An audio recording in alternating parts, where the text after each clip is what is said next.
If more of you supported the show, I'd be less sick of podcasts. Blah-blah-blah. Sending out good vibes. Blah-blah-blah. Good vibes. Good vibes. Blah-blah-blah. Good vibes. Good vibes. 108 breaths of deep gratitude and prayers for guidance and protection. And put on a didgeridoo and shamanic drumming track. Shivers or vibrations and stuff like that. 108 breaths of deep gratitude and prayers for guidance and protection. And put on a didgeridoo and shamanic drumming track. Shivers or vibrations and stuff like that. 108 breaths of deep gratitude and prayers for guidance and protection. And put on a didgeridoo and shamanic drumming track. Shivers or vibrations and stuff like that. If more of you supported the show, I'd be less sick of podcasts.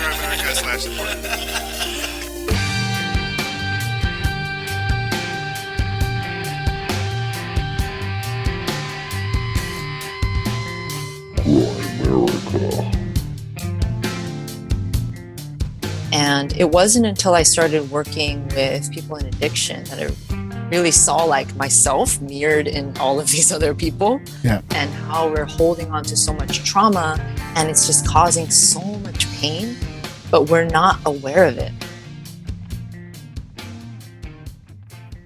Okay, guys, welcome back to the Grimerica show. We're going to be chatting with Jane Shin a little bit later about Vedic astrology and yoga, all sorts of fun stuff like that. We talk about my yoga experiences, which addiction recovery.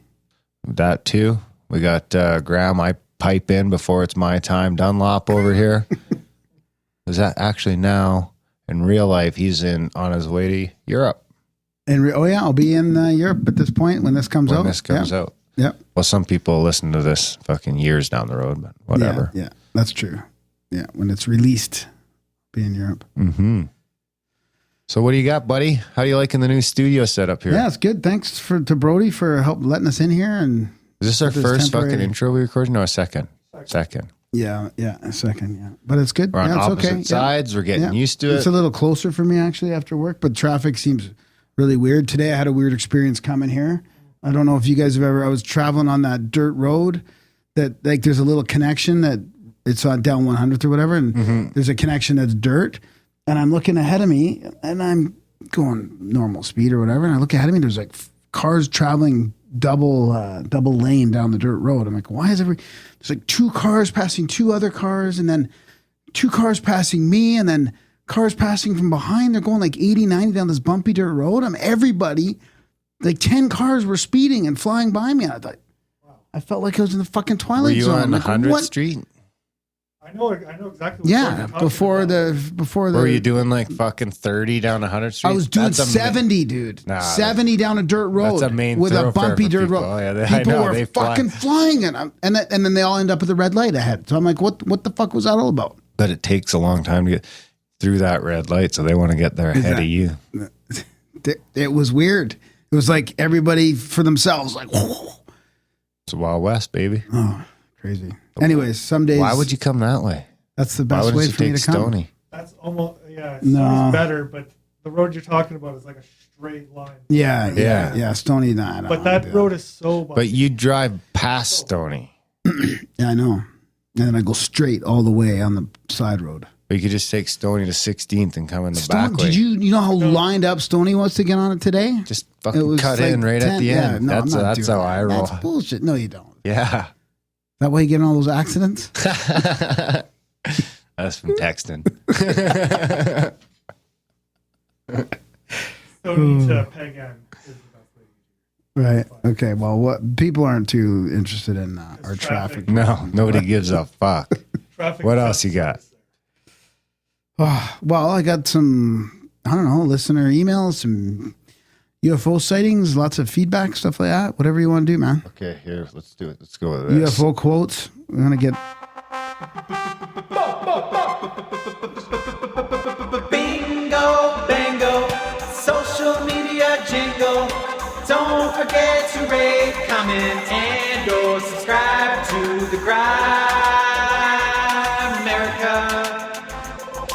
newsletter. Bingo, bango, social media jingle. Don't forget to rate, comment, and or subscribe to the Grimerica. I think you guys had a lot of listeners to your little D&D debacle last night.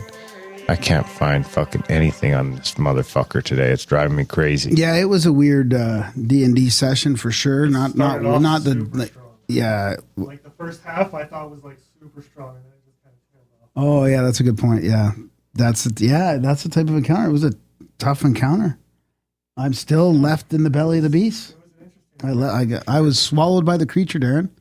And the game ended, and I was still in the fucking stomach taking acid damage from the creature. The game ended, and you guys left the fucking stream on for 4 hours playing nothing. Was it 4 hours? That wasn't us. It was Grim. So not only did you fucking do 4 hours of terrible entertainment, you followed it up with 4 hours of dead air, of probably Grim snoring. Yeah, we really shouldn't give control to the person who always phones. You got to hit that mic a little harder. We really shouldn't give control to the person who phones. That's right. So here's the tweet. What's your view of the moon? Is it a moon? Is it a hologram? Is it a space station? Miles Mundell, it doesn't spin. That's the part that gets me. It does actually spin. It just spins real slow. What do you mean? The moon spins every time it It rotates doesn't the Earth. spin. It rotates. What's the difference between a spin and a rotation? We're always looking at the same side of the moon. That's why there's a dark side. If it spun, there wouldn't be a dark side. No, if it didn't spin, there wouldn't be a dark side, because when it came around this side, it would be the bright side. I don't know. That's beyond my pay grade. I don't know. It spins. It takes 28 days. Takes as much time to spin as it takes to tidally lock to the Earth. That's why we always see the same phase. So the dark side of the moon isn't always dark. When we have a new moon, it is a bright moon. Anyhow, next question. There is no moon. It's a Death Star. Stephen Price. It's a moon. It was created when something large hit the Earth and gouged tons of rocks that created the moon. Boring view. I know. So it goes around the Earth Mm-hmm. and it spins, you think? Yeah, it has to. Otherwise, we wouldn't always see the same face. It just spins really. If it didn't spin at all, there would be no gravity. But there is gravity. So it's got to be spinning. No. Jesus Christ. Gravity is based on mass, just mass, no spin. But it's tidally locked to Earth, so you always see the same thing. So it has to spin to do that, doesn't it? Anyway, maybe you don't call it a spinning. It's a heavily shielded supercomputer packed with consciousness, beaming us down into physical instruments to enjoy eternity without the drawback of boredom, since the environment and technology is continuously evolving and devolving. Wow. That's from Pete Knott. We got, it's a natural satellite, to which Cyrus says, nope. Everything is a hologram. It's too small to be a moon. It's too small to be a planet. It's where we go to be processed after we die. Oh, I like that one. The Soul Factory. It's a flat moon. Supposedly pings like a hollow ball when pressured. Some think there's a metal shell around 20 miles below the surface. Could easily be activity on the dark side. No one knows for sure, but feasible. We ain't stepped foot on it in 46 years, though. Hard not to be intrigued by the moon. As per Isaac Asimov, it's a unique marker, moon size versus planet size, to show where extraordinary intelligent life forms exist. And he didn't even know about the similar Pluto-Charon configuration, denoting to any passing aliens that they've reached the correct solar system. So I guess one of Pluto's moons is almost as you got to say, because what's the moon's 1/6 of this? What if you pass through on the other side? So the Pluto's rotating around. I mean, who knows? You're going to pass by Pluto. The moon's. So here's the other weird thing about the moon. So the moon's 1/6 the size of the Earth. So it has 1/6 the gravity, but it's only one. Well, wait. That doesn't mean size doesn't equal mass. So it doesn't mean that it's got exactly 1/6 gravity, unless it's the same weight ratio. It does. Trust me. It's 1/6. All of a sudden, size and mass are the same. Dude, that's why when you drop a fucking ball bearing in a ping pong ball, they fall at the same time, because it's got to do with size. Trust me. Please, let's not argue about this, please. If you want to, you can. Don't but use you're ping pong ball as an example. It's going to catch the air and it's going to float slower. They fall at the same speed, dude. Not a ping pong ball. Yeah, Not a we ping can. pong ball.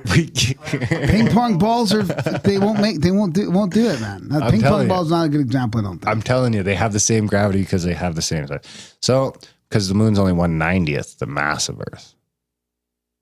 And the gravity's not 1/90th, or there's no way they land anything on it and walk around. You just fly off. It's 1/6.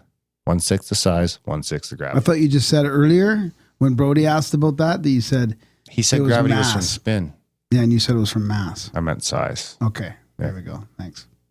So you're just using me as your authority directly. So now we're gonna have to get a ping pong ball and a ball bearing in here so we can prove to ground that they fall at the same speed. We get terraforming device, future home of the igloo, Ooh. hollowed out space station. 100%. A lot of people said cheese. 100% real cheese. Cheese wheel, space station. It's a designed satellite to give structure to our marking of existence and an illumination for seeing into the darkness. It's a nightlight. The only thing I know is that it's always looking at me. There is no moon. The sad truth is it's just a rock orbiting the Earth and nothing else. Some people are so definitive. Moon, dude, it's an extraordinary piece of engineering. It's definitely not natural. The chances of it being there by accident are very slim. Who knows how it got there? That is true. I've heard a lot of fucking physicists say that it's way easier to explain why the moon shouldn't be there than why it is. And the weird thing is, like Brody was saying about the tides and stuff, like it really is critical to Earth. Yeah, It's almost like when you're terraforming a planet, you need to throw something around there like that. You need to get shit sloshing around, man. Yeah. We got one here on that same subject from Anonymous Enfieldian. Is the moon hollow? It sounds like it is. Without the moon, life would not be here on Earth. No tides and nothing to stabilize Earth's rotational wobble. What are the chances of that? And why does the moon... What do you like rubbing your computer off there? Scratching. Oh. And why does the moon not rotate? And why do we only ever see one side of it? To which Trendy Van Trendle says, because of magnetism. Which makes sense if we had the two same magnetic poles stuck together all the time. Hey, man, the electric universe makes more and more fucking sense all the time. Electricity and magnetism go hand in hand. From Louis Enrique, friend of the show.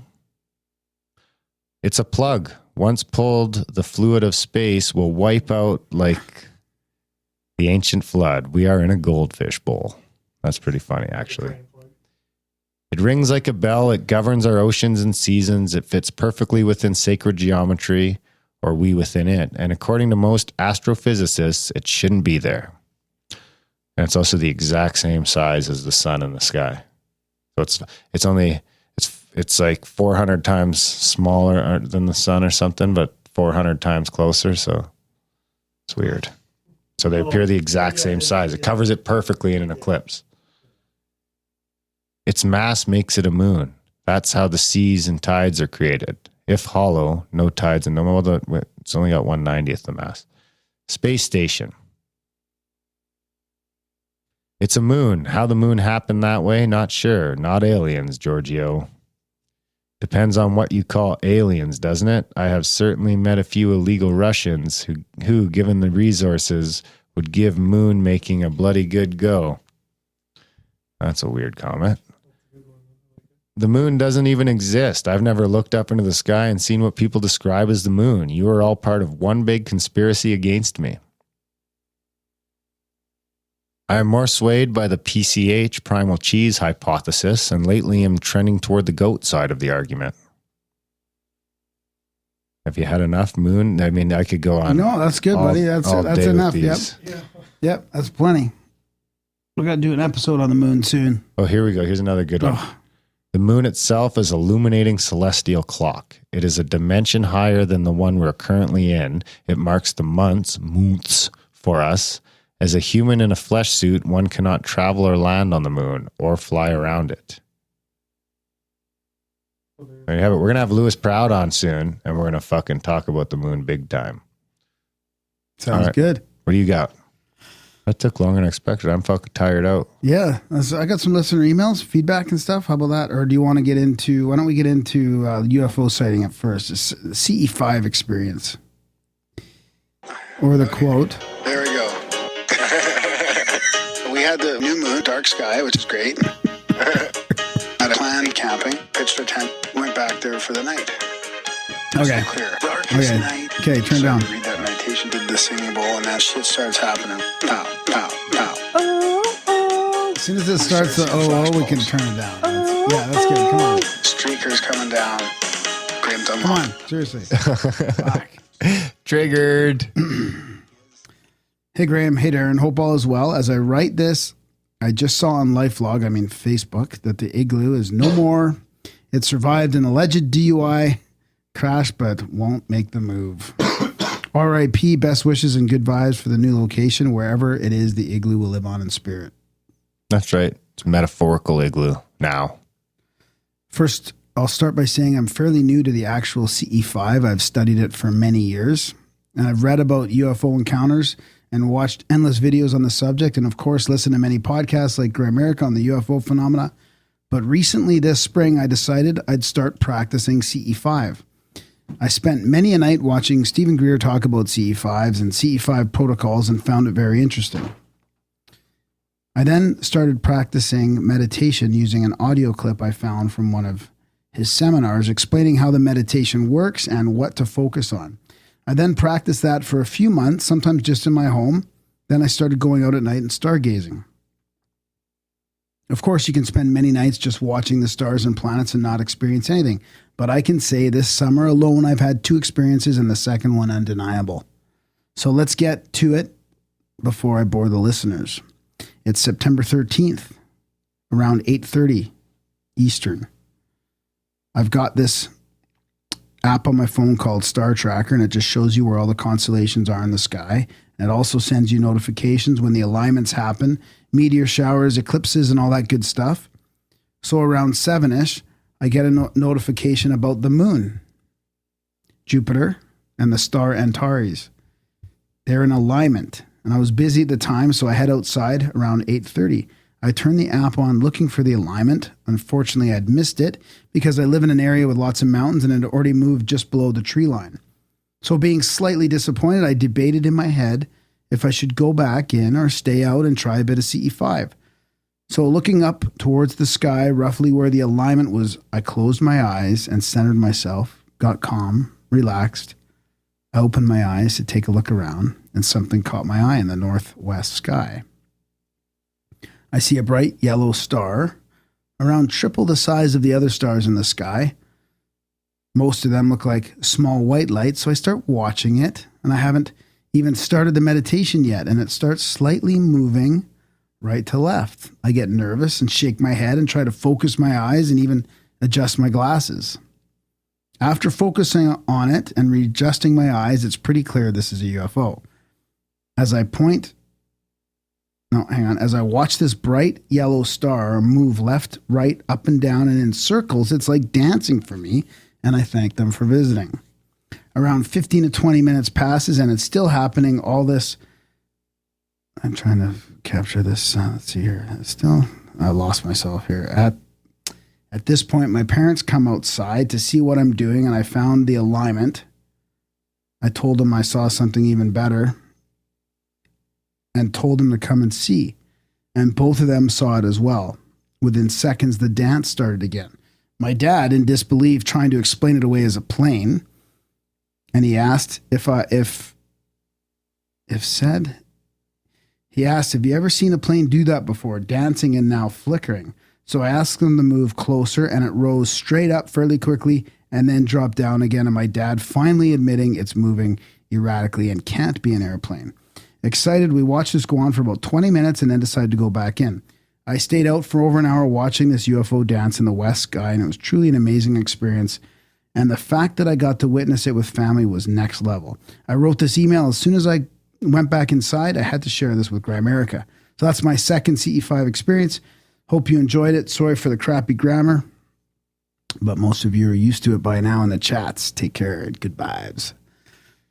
Good vibes, baby. Thanks, Paul. That was awesome. It reminds me of, it totally reminds me of some of the stuff we see. Brighter than a star, much brighter, dancing, flickering, sometimes flashing on and off, moving around, spinning. You know, it's pretty I'll interesting. say this. It seems like every time I can go out now and find a dark patch of sky and just start looking at it for a while, it's just a matter of time. Really? Yeah. Always moving shit. Really? I've already seen 10 UFOs in the last couple of Oh, months. come on. Yeah. Me and Lisa seen like 3 together. I thought you said they were fast walkers or Yeah, satellites. that's what they are. There's something like, I'm not saying they're aliens, but I'm saying I'm seeing a lot of stuff moving around in the sky. Can't all be satellites, can it? No, it's not. That's the thing. What's right? an iridium flare? Well, that's supposed to be that satellite with the iridium, like that shines off the sun, the iridium flare. That's the one that pulses. Yeah. So I see Well, that. No, because I thought it was just once as it flashes, doesn't pulse, right? I don't think. That's what I mean. It pulses like every couple of seconds. It No, flashes. that's not. Oh. I don't think that's supposed to be the iridium flare. I thought the iridium flare was just a one like bright light that as it spins around, or maybe it's supposed to flash. I don't know. Mm-hmm. But some people say, oh, you can't see it from that high up, and some people, but I mean, they can't all be the iridium flare. That's the thing. I don't think it's a whole bunch of iridium flares up there. Yeah, there seems to be a lot of stuff up there moving around. I don't know what's what, but Big shout out to Celia from RC SETI group. I should say our CE5 group, really. She's released she's got her book done. It's the handbook, the CE5 handbook. I'm probably It's going to gonna be read it. an We're probably going audiobook? to turn it into an audiobook here. And it's a great little, it's like you can bring it out. It's got meditations in there. It's got, we should each narrate it and see which one sells more. sure. Let's do it. You want to We'll give spend 8 them hours in here narrating 8 it? hours? It'll take Nah, that I'm long, out. yeah. I'm out. How many pages is And it? then we're getting, she's getting feedback from people in How many pages? in BC. That's like 180 or something like that, probably. That's more like 6 hours. My people fucking in version BC will with be a bunch faster of- and better. Maybe I should read it now. I could just hit play if you want. No, I'm talking about wanna emails give with people a new, sample? different sightings and stuff like that. Oh. It's amazing me we don't have a sightings jingle. We do. Ugh. That one again? This one? Yeah, this is awesome.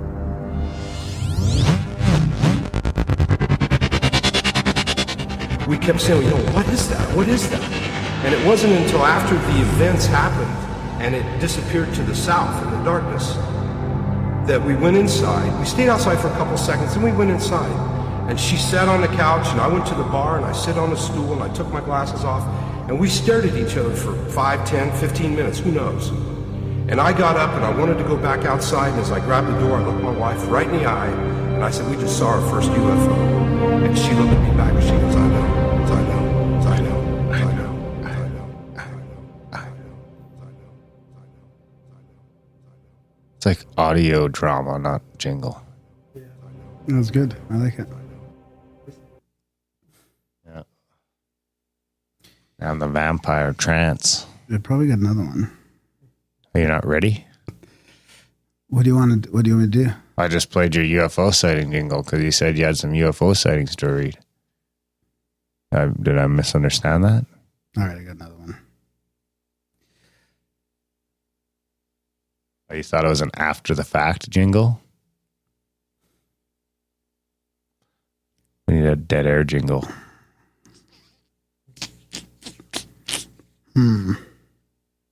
Yeah, I'm not too sure if I want to read this one or not. Really? Yeah. Why is it I'm gonna racist? save the CE5 ones for another time.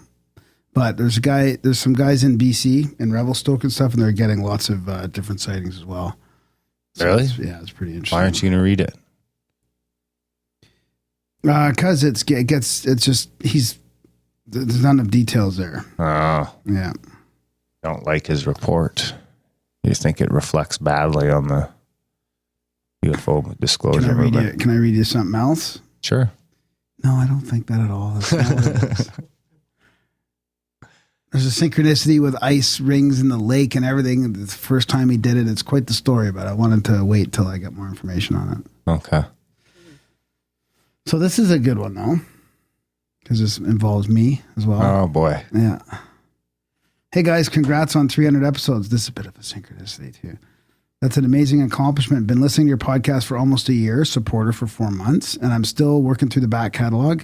It makes my commute a time to learn and creates a mindset for the day of self-improvement. So I want to share some UFO dreams I've been having.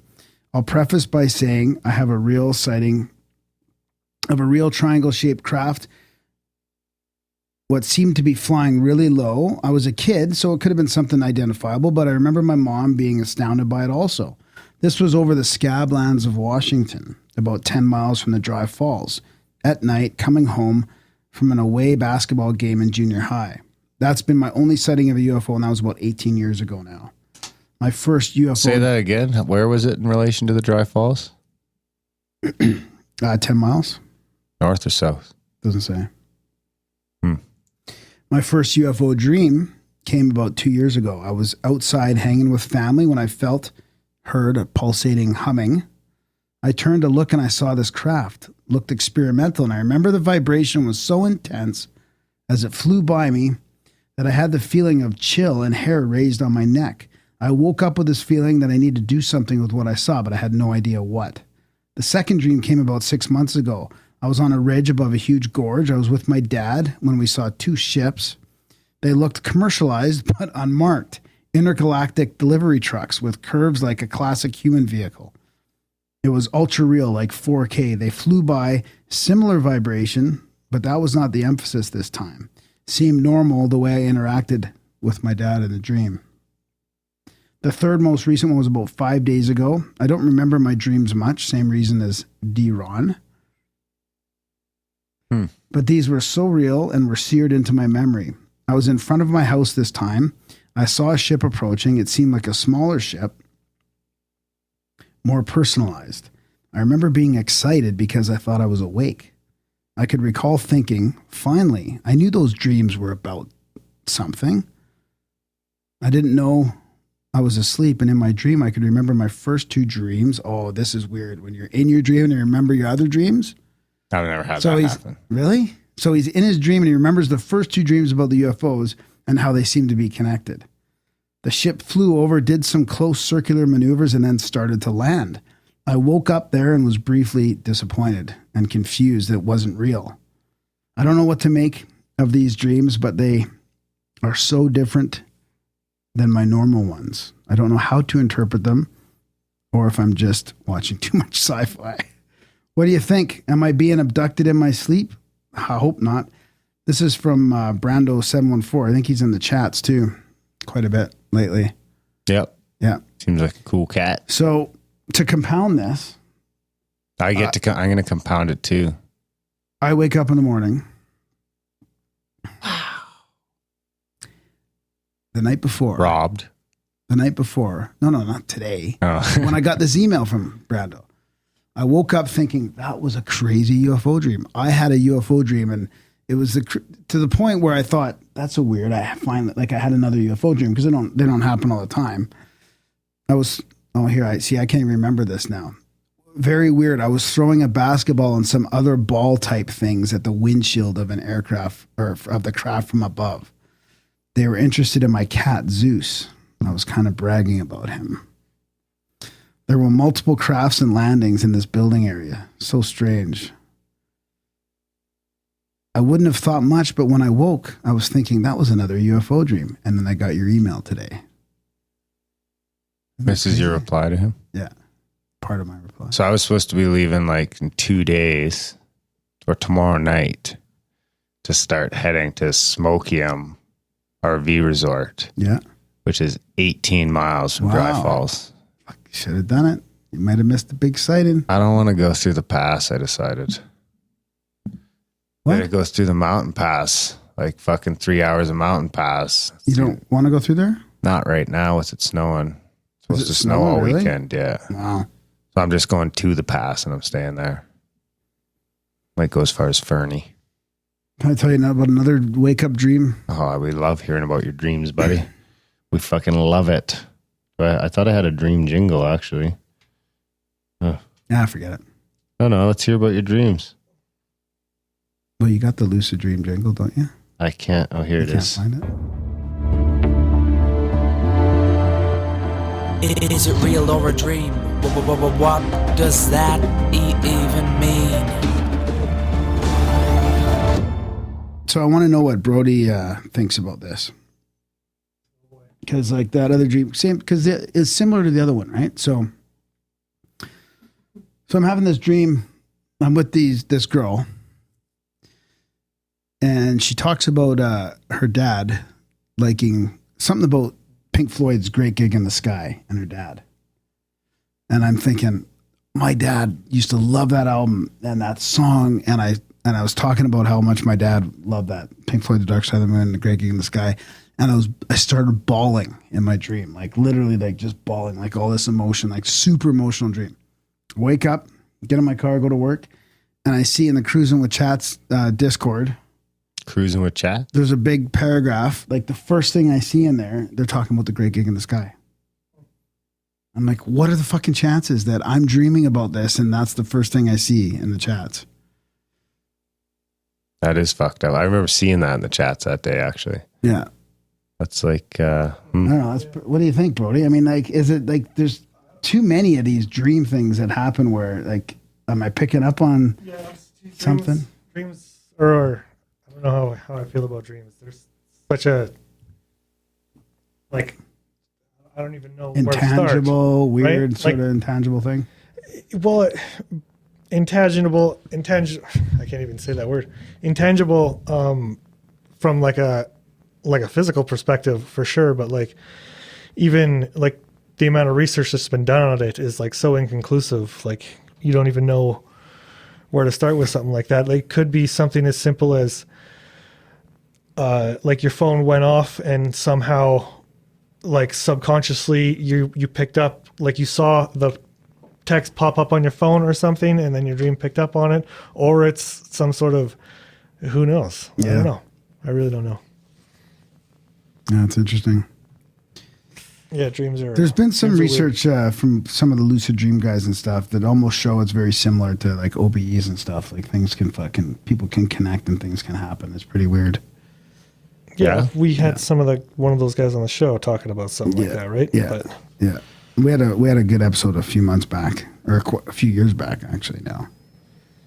But yeah, I don't know how like practical any of that is. You know? Yeah. I don't know. It's practical in the way that maybe it'll be part of the whole evidentiary paradigm shift, like people realizing that, okay, this isn't just, we're not just fucking meat puppets on the table, you know, there's something more to it. We're connected in other ways.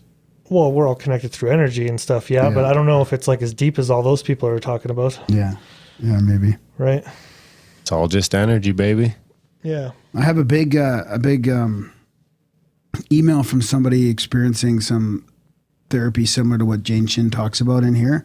I can't remember if it's Kambo or not, but it's I want to actually just do like a big reading of that in a Black Budget episode or something. It's really interesting email, really well written about his experience through psychedelics and healing and stuff. Cool beans. And therapy as well, actually. I like it. You reading it now? No. Oh. No. I'm saving it. I said I was reading it for a Black Budget episode. All right. Well, let's bag for some money. Well, let's do the UFO quote before I forget. We still doing that? Yeah, we are. Buddy. 6 left, 5 left. Was there a synchronicity quote rating? Going deep. Nah, he doesn't rate mine. Fucking guy. It's 3. 3. Thanks. Of the week. But 3.23? my Smoky MRV Resort's getting a 9. It was even off by 8 miles. It's a profound UFO quote of the week. You gotta wonder. This is the first sighting in Zimbabwe where airborne pilots have tried to intercept a UFO. As far as my air staff is concerned, we believe implicitly that the unexplained UFOs are from civilizations beyond our planet. And that was from Air Commodore David Thorne, Director of General Operations for the Zimbabwe Air Force in 1985. Nice. Well, another one. We'll keep going. Yeah, here. double whammy. Double it up so we can get you out of this. I can't wait for the next fucking era of quotes.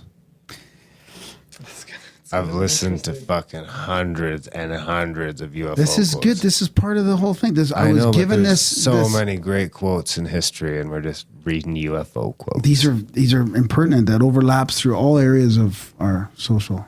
Here's my quote of the week: "Happiness is reality minus expectations."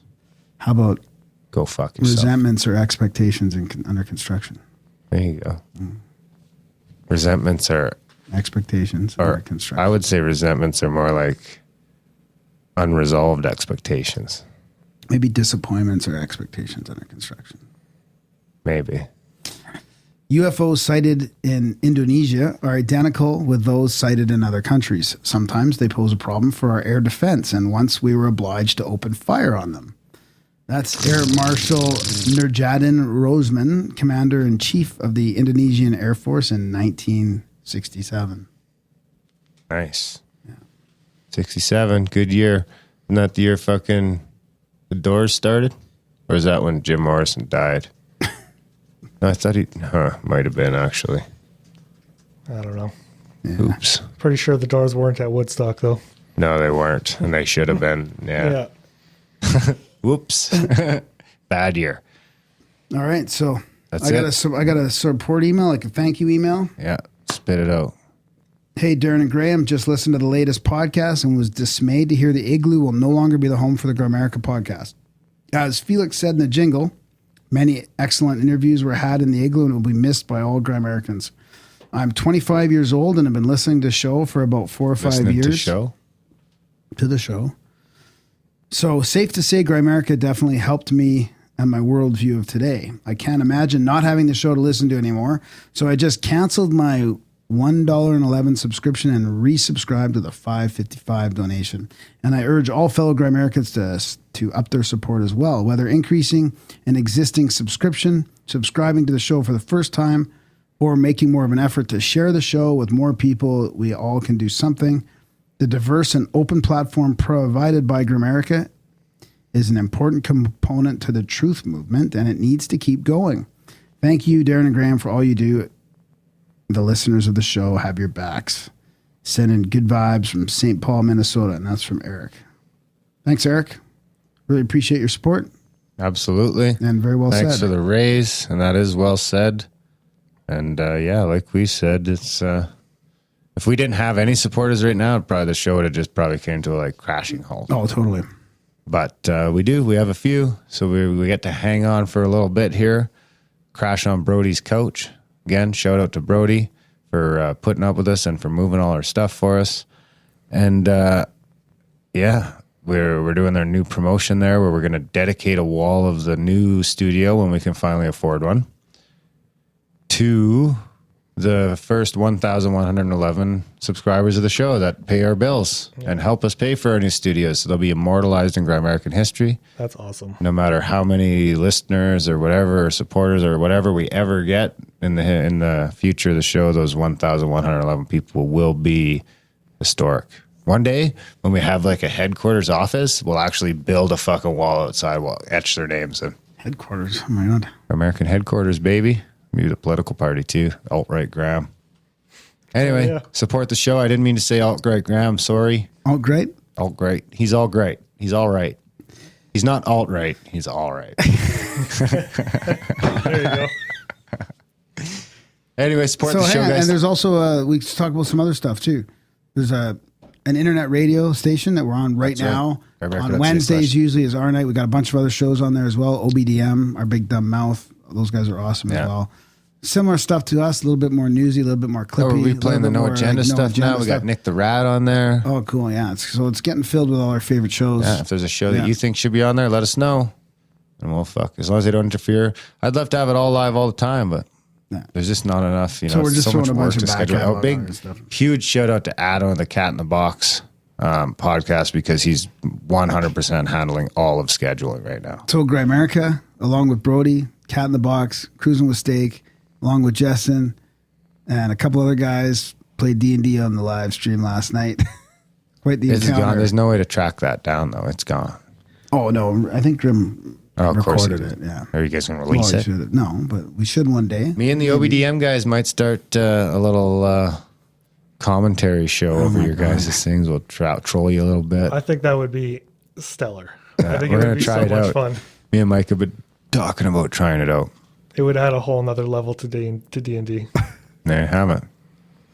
Right on. So I think that's about it. About time to get out of here, guys. We really do need some support so we can start seriously considering the next step in the evolution of Grimerica. And you know, not only we that, can't just take Brody's studio up forever. So. No, but not only that, but it's also about sort of maybe looking at our own infrastructure so we don't have to rely on these corporations to fund us, right? Like PayPal, and not that there's no sponsors or no ads and all. That's all value for value. But still, Patreon and PayPal, we're still beholden on corporations. Who knows what the fuck can happen with these things? Say the wrong thing about pedophilia or something like that, and we're shut. Shut the fuck up. That's it. Graham's car gets robbed. They probably stole your fucking passport, so you can't come back from. Where are you going again? Prague. Yeah. That's it. We'll never see him again. Hopefully that doesn't happen. So we started you out with some good vibes, and now we'll play you out of this intro with a little shout out to the Igloo. Some of you may have heard by now, Darren and Graham have had to close up shop on the Igloo, their makeshift podcast studio. But don't cry now. It's time for you to subscribe now. It hurts so bad to say goodbye to the Igloo. Many excellent interviews were had in the Igloo. But Darren and Grandma pulled themselves up by their bootstraps. Get into a real studio with a little help from your Grimerica subscription. Cha-ching.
All right, tonight we've got Jane Oka Kaya Shin with us. Know Thyself and Be Free is the intention of her website. She is a teacher and a researcher of Vedic astrology, spiritual medicines like the Kambo medicine for healing, reintegration and healing of the emotional body, embodiment practices, the art of optimal health and well-being. These are all the things that Jane is into, and we're going to have a great conversation with her. Thanks for coming on the show, Jane. All right. Thank you for having me. It's such a pleasure. Yeah, that sounds really good. The audio is good. Sorry for all the little hiccups there. Not at all. Yeah, so there's a lot of things to talk about. I don't know, where do you want to start this time around? Let's see, maybe giving an overview of some of those things that you introduced. I guess there are a lot of seemingly different things, but really it's just a way for me to share my own journey, my kind of my path to awakening and unfolding and developing into where I am today. Today, I feel like I'm in a place of sharing my process, my journey with others. And it's really allowed for some beautiful spaces to connect with people and to, become a part of other people's journey.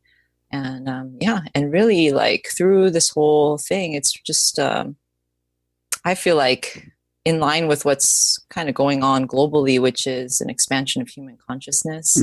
And people coming together, healing and connecting, and really remembering the bigger picture that all is one, that we are one, and that as we grow as individuals, we are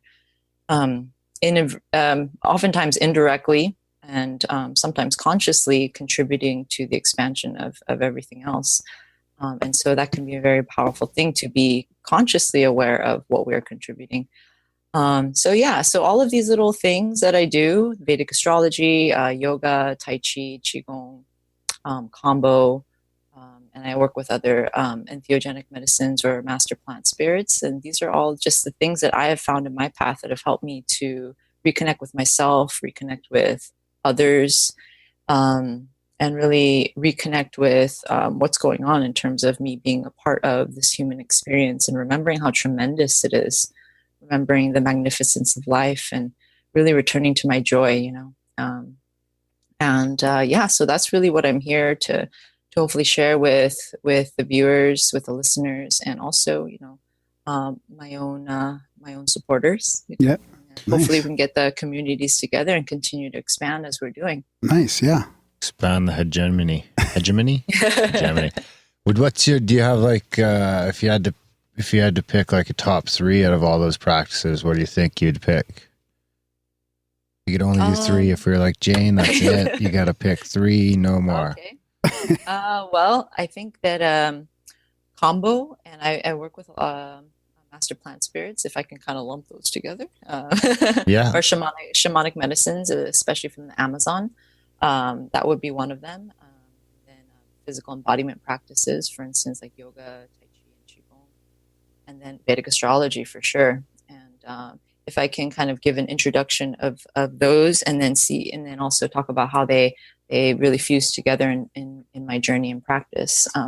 So I guess for me, it started about 10 years ago when I was living in San Francisco. I was practicing martial arts previously in Chicago, and then I moved to San Francisco. And while I was living in San Francisco, I stumbled upon the Bhagavad-Gita. A friend of mine had given it to me. And when I read this book for the first time, I felt that I was holding in my hand the book of life. So what the heck?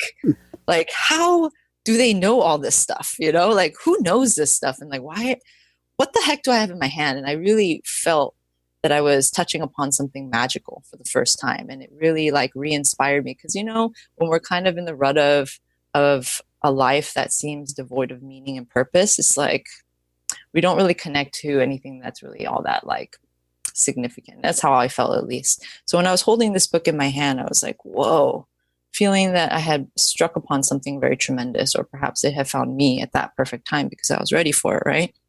So then my connection to my martial arts and like what I was practicing in the body felt just completely different. I really felt like what Descartes talks about, like we are the rider that's here in the third eye, in the back of or in the center of the head. And that like, I was really feeling like I was the rider in this body, right? That I was like this kind of crazy human technology, and I was the rider, and I was here. And then that was kind of the first bit of that awakening process. And of course, it took some time for it to truly unfold. Then there was that, and that actually took me to traveling to India and studying yoga. And I lived in India for about 6 months, studying and practicing yoga. And eventually I did an apprenticeship there, also teaching other teachers to eventually, share the practice of yoga. However, interestingly, about almost 6 months later, when I was seeking out a travel visa to stay in India longer, India eventually kicked me out. Because it was time for me to go. I was realizing when I was there that I was staying because I was trying to escape something that was here in my life. In my young mind, I was like, you know what? I'm going to go to India and do the real spiritual thing, which is to become a monk. So at that time, I like shaved my head, did the whole shebang. Like I wasn't using running water, wasn't using electricity. I'm like, oh yeah, I got it. I'm doing it. I'm a hermit. I'm doing what is called spiritual. Ended up, again, like I said, getting kicked out of India because where my work really was back home. And so I came back home. And I was really, very enthusiastic about sharing the practice of yoga with other people. Interestingly, while looking for work, trying to find places to teach and all that, I ran into Vedic astrology, and it was just during a time that I just was really hungry for knowledge, really still having that like enthusiasm of this new teaching, new practice, new way of living, and so. I think Vedic astrology found me. It's like with everything else in my life, I feel like. And Vedic astrology was very tremendous in that previous to finding this science, my understanding of astrology was not a good one. Like the astrology that we're most familiar with like is in the paper? Yeah, like in the Sunday Times paper, right? So we're like, okay, this is very general. There are 12 personalities and I'm supposed to be one of them, right? Yeah. And it seemed very much like a science that was not very alive or accurate to me. And I personally have a very scientific mind, and it took me a long time to even come into this idea of like spiritual practice in itself. So when I came to be exposed to Vedic astrology for the first time, I realized that it was a science that was based on our connection to the cosmos. Of course, that's what we think of astrology in general, the traditional Western astrology, for instance. What I learned, however, was that the traditional Western astrology is not based on the stars above us. And I realized that because Vedic astrology is a science that is based on current astronomy. So the science of what we are surrounded by in this moment today. So realizing that, I'm like, wait, if that's true, then what is Western astrology doing? And that really like confused me for a while. And then and continuing to study the science, I realized that in the Western world today, our understanding of astrology is based on dates that are nearly 2,000 years old, 2,000 years out of date. And what this is causing, and from my exposure to people who, study astrology, is that people don't realize in the traditional Western astrological world that the dates that they are using are not current to current astronomical phenomena. And what that's actually creating on the larger scale is that the scientific community is looking at the metaphysical community here in the West and being like, you guys are crazy. Like, I'm looking at the moon right now, and it's hanging between Castor and Pollux, which we know is the constellation of Gemini. And y'all are saying it's in Cancer. You must be crazy because I'm looking at it right now. So what that's causing is like the scientific community looking at the metaphysical or spiritual community and be like, you guys don't know what you're talking about. You are not basing your information on scientific data. And so what that's creating, again, is a huge rift, right? So what Vedic astrology has the ability to offer us, and in my sharing, I hope to do this, is to help reconcile the seeming opposites. Because in reality, there is no difference between science and spirituality. They're both just, again, seeming opposites that actually allow for a greater understanding of what is, right?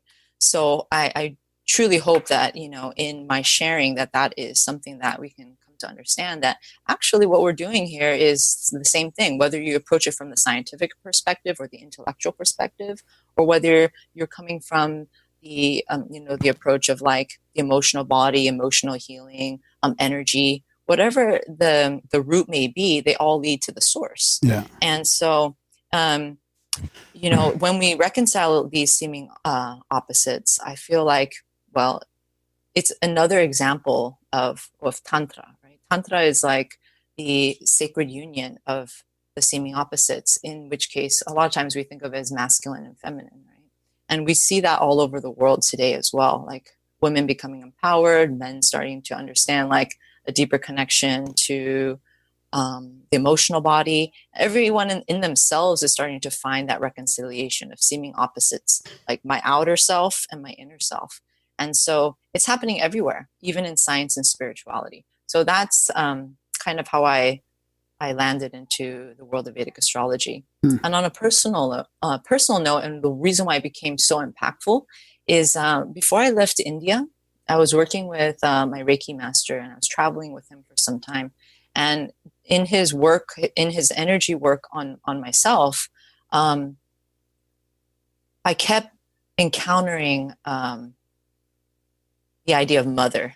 Like it just kept coming to me, mother, mother, mother, mother. And I knew that I had a disconnect from my mother. And so that also was a big part of what kicked me out of India, because I needed to go deal with those issues, right? And then when I started to learn how to read my own energy chart, what's called a natal chart or a birth chart based on the exact time of your birth, i.e. the time of your manifestation on this plane, it was very apparent that I had some issues with my mom, right? My mother, or just our connection to that mother energy.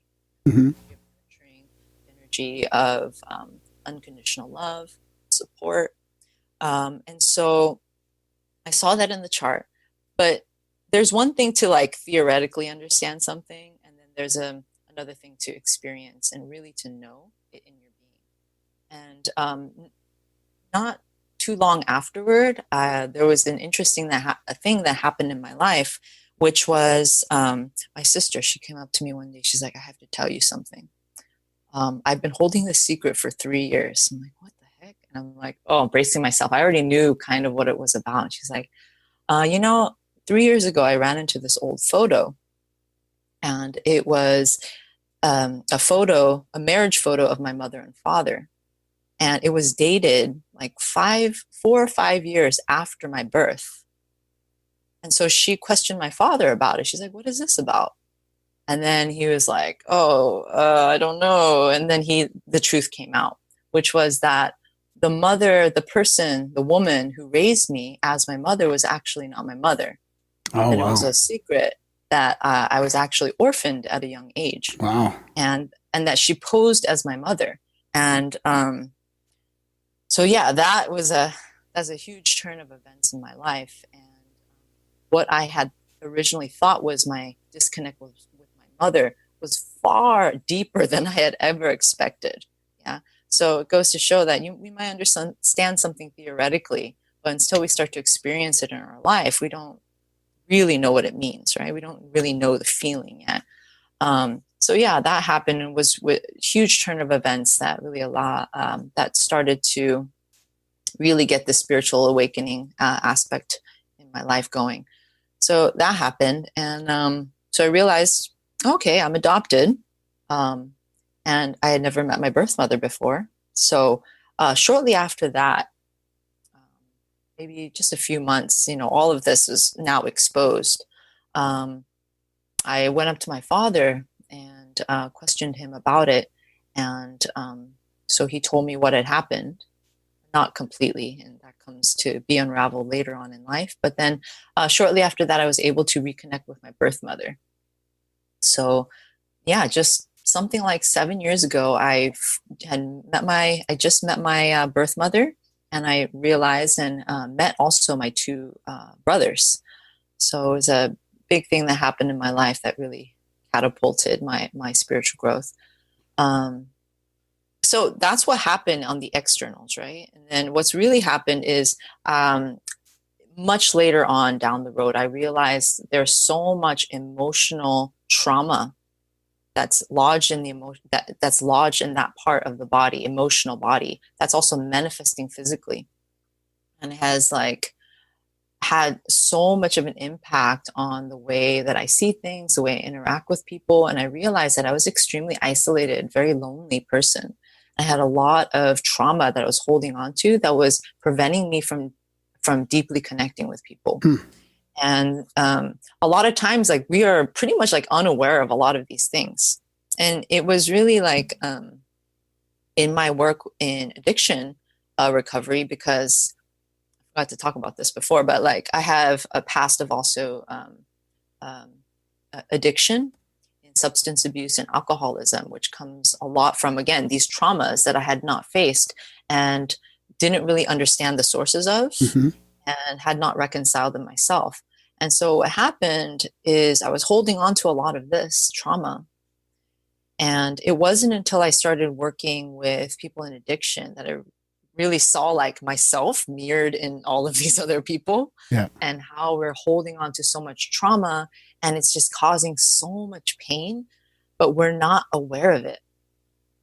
And because, you know, I feel like subconsciously we're so scared of what we might find. And what people might think, maybe.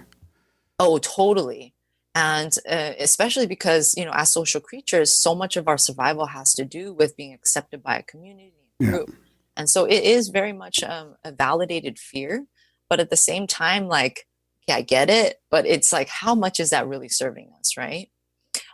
So with that, I realized too that the traditional methods of quote unquote healing addiction, and trauma is not very effective, especially working in a holistic addiction recovery that really was quite amazing in their approach. It was very different from the types of recovery systems and programs that were already out there, that gives people a more overall approach into health and well-being, and really studying the self by meditation and practices like yoga. And we see this a lot really coming around these days. But I just felt like there was something missing there. And so that actually led me to finding Kambo. Kambo is the venom of a poisonous tree frog from the Amazon jungle in South America. Now we're talking. Yeah. So, yeah, I slap venom on people. I slap venom on myself. It's interesting, though. Cause, on your tongue? You put it in your mouth? No, actually, so Kambo is administered through burns in the skin. So you take the surface level, you create an opening, on the surface level of the skin through burns, and we call these gates. And there, the reconstituted venom of the poisonous tree frog is then placed upon those gates or openings. And that is how the frog energy system and the human energy system connects. And then because we're not ingesting it, it can be more controlled. So if a person is having a reaction, or when they come to the end point of their treatment, it can be taken off. And by taking it off, the effects start to subside very quickly. But if it was ingested, there would be no way of removing it, right? So that's why it's administered this way. Yeah, because there's a lot of people that are... So you can just turn it off and on through a cut or a burn? Yeah, pretty much. But in a matter of speaking, yeah, for sure. How long does it take to shut off? It's quite quick. Wow. The effects are still in your body, like the medicine has entered. Yeah. But by removing the medicine, it's what it's doing is stopping how much more is entering your system. Yeah. Right? Yeah. So like 10, 15 minutes kind of thing, or? You mean that the medicine is on? Yeah. If you remove it, like would it slow down within 10, 15 minutes kind of? Yeah, it slows down almost like immediately. Oh, wow. Like you'll start to feel like it subsiding. But again, the effects are still in you. And it's not like it completely goes away. No, of course. That's not what happens. Yeah. It's more like, okay, the rising of the medicine, that's subsided. And it's usually after a person has a feeling of completion, again, usually because everyone's so different. Yeah. Sometimes it's removed because someone is having such a difficult time with it. Yeah. Or for other reasons. For instance, if they're like really lightheaded or it's too much and they want to give it a break, maybe they'll come back and try it again the next time. So there are many reasons that would happen. But Kambo, I just wanted to say, is very different from like 5-MeO toad, which is a psychoactive. Is that a frog Kambo, too? No, that's the DMT, right? Yeah, so that's a different medicine altogether. Kambo is a non-psychoactive. It's completely legal in the United States. It is, the way I describe it, especially for those who are familiar with plant medicines or like the medicine of I call them earth medicines, right? Like these medicines that help with deeply connecting to different aspects that might have been disconnected from us, or we may have been disconnected from. So I feel like a good way to visualize it is you have like the psychoactive medicines on one side, like for instance, like San Pedro or ayahuasca or 5-MeO toad. And then you have like the medicine of Kambo on the other side. So psilocybin would be on the other side with DMT then? Yeah. The reason why I put those together, these are psychoactive medicine versus Kambo, which is a non-psychoactive. But think of it as like yin and yang, right? They're seemingly opposites to a complete whole.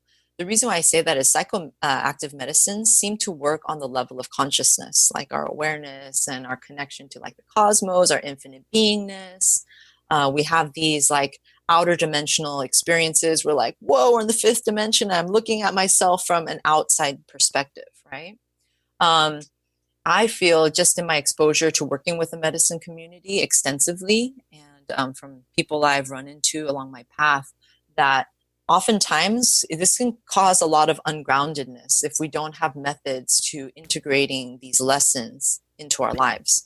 It's almost like we gain a lot of theory about our life. Like, oh yeah, that's an issue that I have. I would like to look at that. We have all these theories. These medicines really help to connect us to like, oh, damn, it is all one, right? We have these profound experiences of these reminders. But how do you integrate that? Right. And so Kambo for me has been very tremendous in that it really helps us to ground. It helps us to be in our body, you know, and especially in spiritual practice. Again, in the idea of reconciling seeming opposites, like how do I reconcile the idea that I am the I consciousness itself? And I am also Jane, you know what I mean? Like I am also the one that is in this body. And this body is this tremendous technology that is actually helping me to understand my experience in a deeper fullness. So then I have the opportunity, for instance, if I'm kind of severed or disconnected from my intuition, my body knowledge, and the wisdom of this technology, to work with a medicine like Kambo that's like, whoa, I remember now my senses are super heightened. You know, I become so much more sensitive and remember how deeply I am affected by the energies around me, like in my day-to-day life. So oftentimes my senses will be so enhanced, like my sense of smell, for instance. I can really like, especially my work, it's very helpful. I can smell when people have really bad digestion. Like, whoa, they got specific things going on in their digestive tract, whether it being like the descending colon, ascending colon, lower intestines and stuff like that. You can really like start to get. Sounds real wonderful. It can be nauseating, but I get used to it. Yeah, especially working in the area that I am in. Well, it's a good thing you're not in studio. Oh, why is that? Yeah. I could imagine there's some smells flying around this motherfucker. It's a small space, yeah. Gosh. Yeah, again, like in my practice too, like I don't usually like, I just like, oh, that's interesting.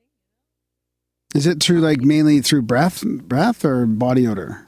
Or both? Both. Yeah. Both, yeah. And just becoming more and more exposed to like specific people and like their issues. I'm like, oh, okay, that's what that might right like, or that's how that might manifest, you know? Things like that. I mean, you can tell in like the outer appearance too, like bags under the eyes, like skin eruptions and all that kind of stuff. You know? But doing my kind of healing work, I've become, I think it's just kind of my nature too. I'm very non-squeamish with like bodily fluids. Right. Dealing with a lot of vomitous bile. Oh my God. Oh yeah, it's good stuff. So I've heard a lot from people recently. Like we've had some people on that do retreats and stuff on this type of plant medicine and healing from addiction, all. But I've also heard the other side where people are they're getting wary as well, that there's too many people out there trying to do it. And it's kind of more of like a cowboy mentality where there's not enough monitoring and not Need enough, more Indians. not enough.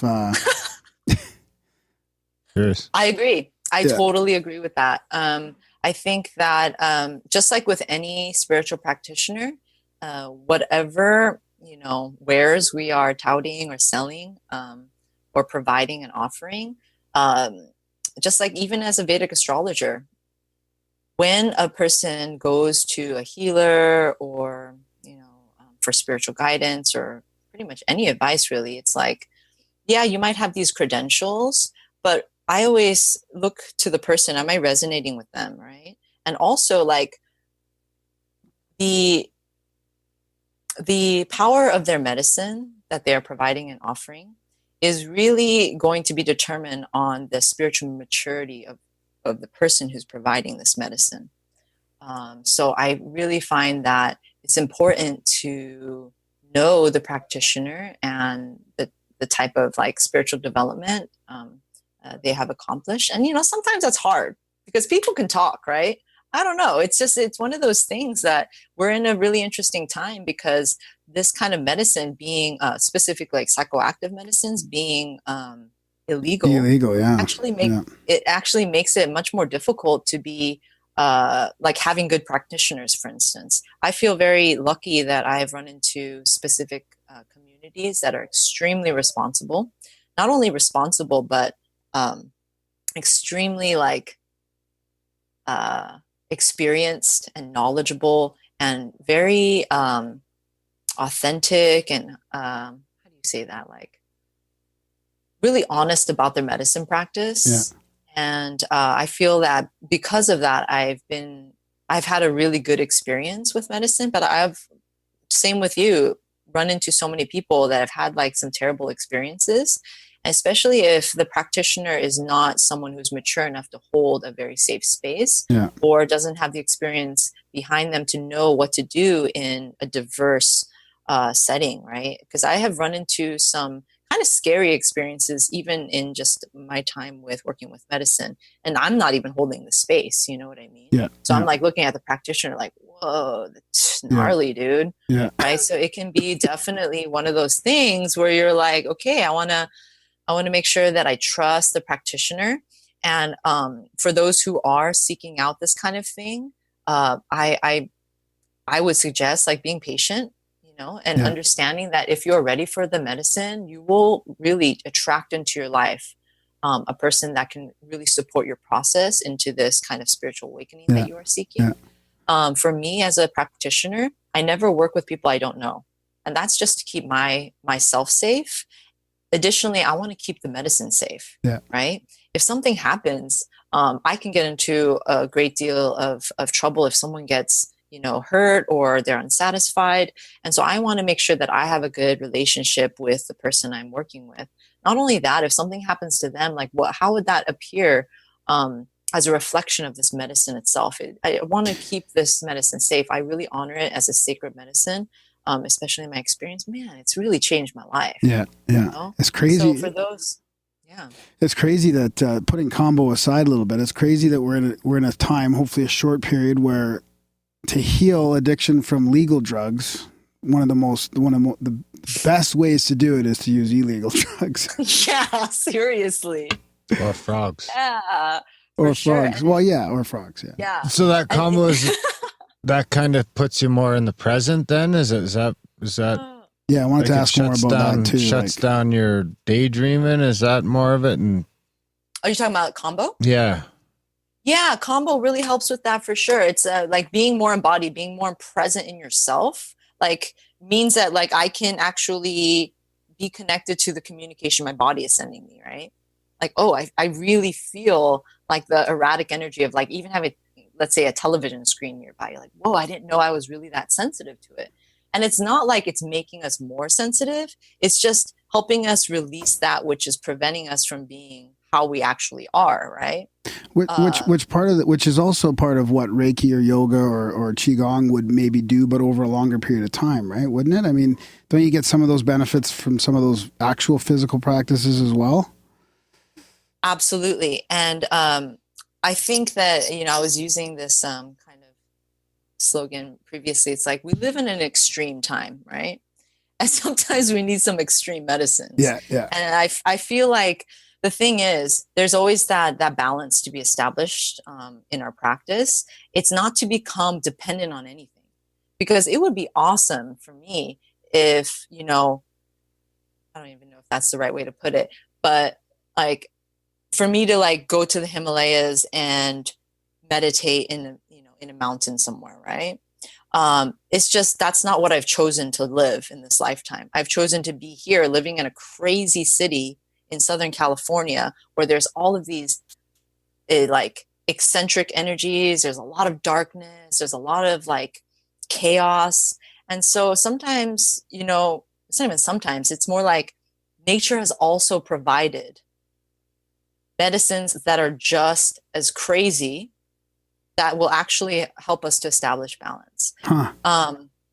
However, I do want to kind of go back to what you had mentioned about, you said it like, in the day and age where we're dealing with this intense drug addiction from legal drugs, sometimes it's going to illegal drugs. I do want to make the distinction, however, between drugs and like medicine. I think that we kind of like blurt that word out just to like make it clear, especially for people that support my work. I just want to make it very clear, my opinion, my perspective on it, that there's a huge difference between medicine and medication and drugs.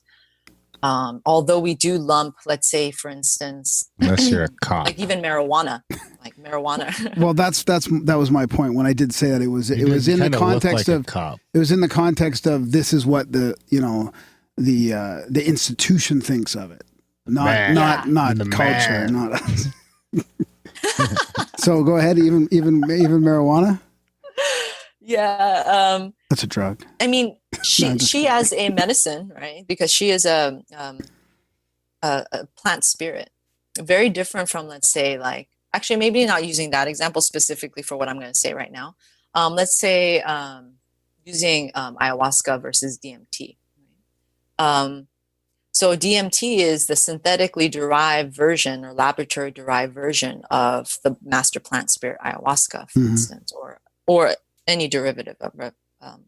But when we work with a master plant spirit like ayahuasca, for instance, we are specifically connecting to the spirit of that plant.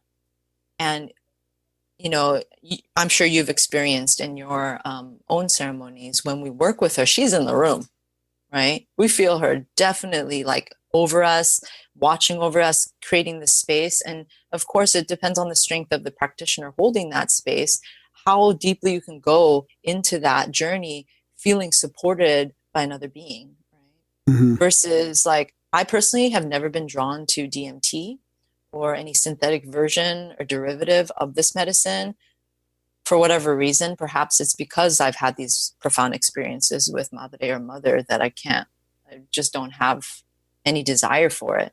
But in my conversations with people who have worked with DMT, yes, you'll have this like explosive kind of out of body fifth dimensional experience, but it never seems quite like the experiences I've ever had with Madre or ayahuasca. Is it like acid versus mushroom sort of thing? I feel like it can be. Yeah, I always feel like I worked with acid when I was younger. And this was before, when I was more like playing and like experimenting. I didn't work with it. I used it. Yeah, exactly. I abused acid more than right? Dropping acid, right? Yeah. Totally different. Put it in your eyes. But whenever I worked with acid, I felt like I was inside a television. It was like. Yeah, I know the feeling. Like you're on display. Yeah. I get that with mushrooms sometimes too. And one time I did mushrooms on the podcast, and then that was the end of that. You were on a podcast? Yeah, we did a couple. We did one called "Enter the Mushroom." Oh, that's cool. Okay. Yeah, Darren saw some pretty interesting things. Yeah. I'm sure. Good time. That was like our most downloaded podcast for a while there. It was pretty good. Oh, really? Yeah. And then Darren got scared and took it off the feed. Oh, really? It's on the black budget now. Supporters only. Supporters only now. So There's only like 12 of them, so it's not a big deal. So what I was going to say is there a risk because I have this, we all know the story of this guy. He's fairly famous. I won't say his name, but he had a really severe marijuana addiction. And he healed it through, like, it was one of those ones like chronic addiction and oh, you're a dick. What a dick. And he went to do ayahuasca and he healed it. Like, he realized, like, what, oh my God, like, he's got this addiction but now he's been done ayahuasca like 85 times or something like that. So, like, there's a risk for addiction there as well, isn't there? I mean, what if you're just replacing one with the other and it's even what people think of as these, healing spirit medicines or healing medicine, yet that becomes, like, for me, because I'm, what we talked about this before, but and he's back on the weed. I would, like, some guys consider, it okay to do psychedelics, but for me, like, I won't do it in my recovery. Like, because I know my own personality, and I'll be looking forward to it the next weekend, and then the next weekend until I'm doing it on a Wednesday night. I mean, that's what'll happen to me. So in the studio. I need one. I said Wednesday night. I need one more before we do the show. Fucking leave me alone. I think that's a great thing to talk about. It's something that I've also kind of run into in my own practice. I think to look at developing our awareness is really what we're trying to do here, right? So if we're kind of like falling into the use of these medicines or these ceremonies as a way of escape, and being really honest with that is a really big part of like taking responsibility and understanding that we are co-creators of our spiritual journey, rather than like, oh, I'm just like running the rave and oh my gosh. And like, I think it has a lot to do with like lack of self-awareness, right? Or being in denial. Yeah. And I feel like in the spiritual community too, I've been running into a lot of this kind of thing, which is spiritual bypassing. Like, oh yeah, I'm going to a ceremony. I'm awesome. Like, this is like, I'm doing my spiritual practice. But oftentimes, again, like, no judgment, because people are in different places with, their journey, and perhaps that's a seed. I mean, and that might be the first couple steps or whatever. Yep. Right. And I find that it's more important to like go through that process and then come out of being like, whoa, I was really in denial. I was just using that just as another form of escape, rather than being like scared to try anything and just being locked in fear. Right. Yeah. But again, such a fine line. You really got to find out what works for you. But even with like marijuana, like for instance, for myself, having also this addictive tendency, because I have such an extreme personality, if I do something, I'm going to do it all the way. So even like with like smoking marijuana, at first I would like smoke it once in a while. And it was after I had sustained an injury.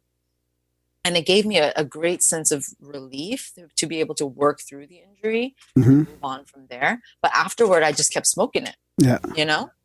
And what that revealed for me, and it took a long time to actually accept where I was, that I'm smoking a lot, rather than being so fixated on I can't be smoking. Instead, looking at like, why am I smoking so much? What is it that I'm trying to find relief from? And it wasn't until I just allowed myself to be fully in that. And this is what scares people, I think. They're like, oh, I can't be doing that. And so they're just like resisting the fact that they are seeking relief from something. And if we were to not resist that and actually take it as an opportunity to look at what is it that I am looking for relief for, then I feel like it really helps us to find a different plateau, move out of maybe a plateau that we have found in our spiritual journey. Like, oh, I'm good. Everything's all good. But why do I keep smoking marijuana? And instead of like, that's bad, I shouldn't do it. And then like spend months trying to stop doing something. Look at why am I seeking relief? And this has been really tremendous for me. Not too long ago, it's like, why do I keep seeking relief? What am I seeking relief from? And then I realized I'm in a great deal of pain, and again, going back to those traumas that we are really holding deeply in our emotional body, so much so that they've been relegated to the subconscious mind, that they're completely unaware to our consciousness.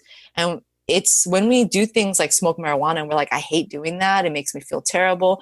Allowing that to be this kind of shadow teacher, like my shadow is coming out to light. Can I allow the shadow now to teach me something? That's why it's here. It's those subconscious areas of our life that are coming back to the surface so that they can be examined and then healed and reintegrated. Yeah. Right. Yeah. That makes sense. Yeah, I feel like the same thing with like ayahuasca or anything really. It doesn't even have to be like master plant medicines or studying astrology. Plain old cocaine. Crazy. For sure. Not even that, like overeating or like sex addiction or like television. It can be really anything that we start to find ourselves like coffee escaping to. Coffee, it can be. It really is just a come on, let's not go there. So why is someone drink? I love coffee, and I it's not the best for me. I'm trying to get down to 60 ounces a day. How many? 60. What are you at right now? I don't know, probably like 70. 70 ounces. What I like put that in a normal like what's that for cups? Well, I guess like An 60 8-ounce ounces cup is would be like 10 cups of coffee. 8 cups. That's cups like 3 Starbucks. No, how many grandes? Because that's the you can't measure it in a 250 ml cup. That's not a cup. That'd be like 3 grandes. We live in Canada. That's not bad. We don't 3 do grandes. Starbucks. That's not bad. Yeah, it's not bad. No, but really. if you put it in the grande it's perspective, like it's not that it's bad. like 2 extra large Tim Hortons. Yeah. It's like fucking nothing. I could just plow through that. Darren, do you think that you're riding the wave of I got a fucking job, Jane. Of caffeine. And I of gotta caffeine. plow through it every day. Well, I don't know. I'm not saying anything in particular, but maybe it's something you can examine. You know, it's. I should go down for some toad stuff. I should. These some are Kambo. the things that can manifest into bigger issues. Does that make work longer if you're on toad? Would work be longer or? Are you talking about Kambo? Yeah. Or MEO toad? So Kambo's a frog. Frog. Oh, frog. We keep calling it a toad. I think it's because you're thinking MEO toad. No, we were thinking Kambo, but I keep saying Kambo. toad. Yeah. Okay, so Kambo can definitely help. Yeah. Absolutely. Can you talk more about that process of Kambo? Because I don't think You interrupted it. Yeah. Classic. Oh yeah, those are some important tangents, right? Okay, so with Kambo, it really helps us again to connect to the physical body, and on just a pure physical level, it's a detox and deep cleanse. So oftentimes when we have, let's say, physical addictions, even to like sugar or different food addictions, chemicals in our processed foods and things like that, it can work as a physical detoxificant to release toxins from the body.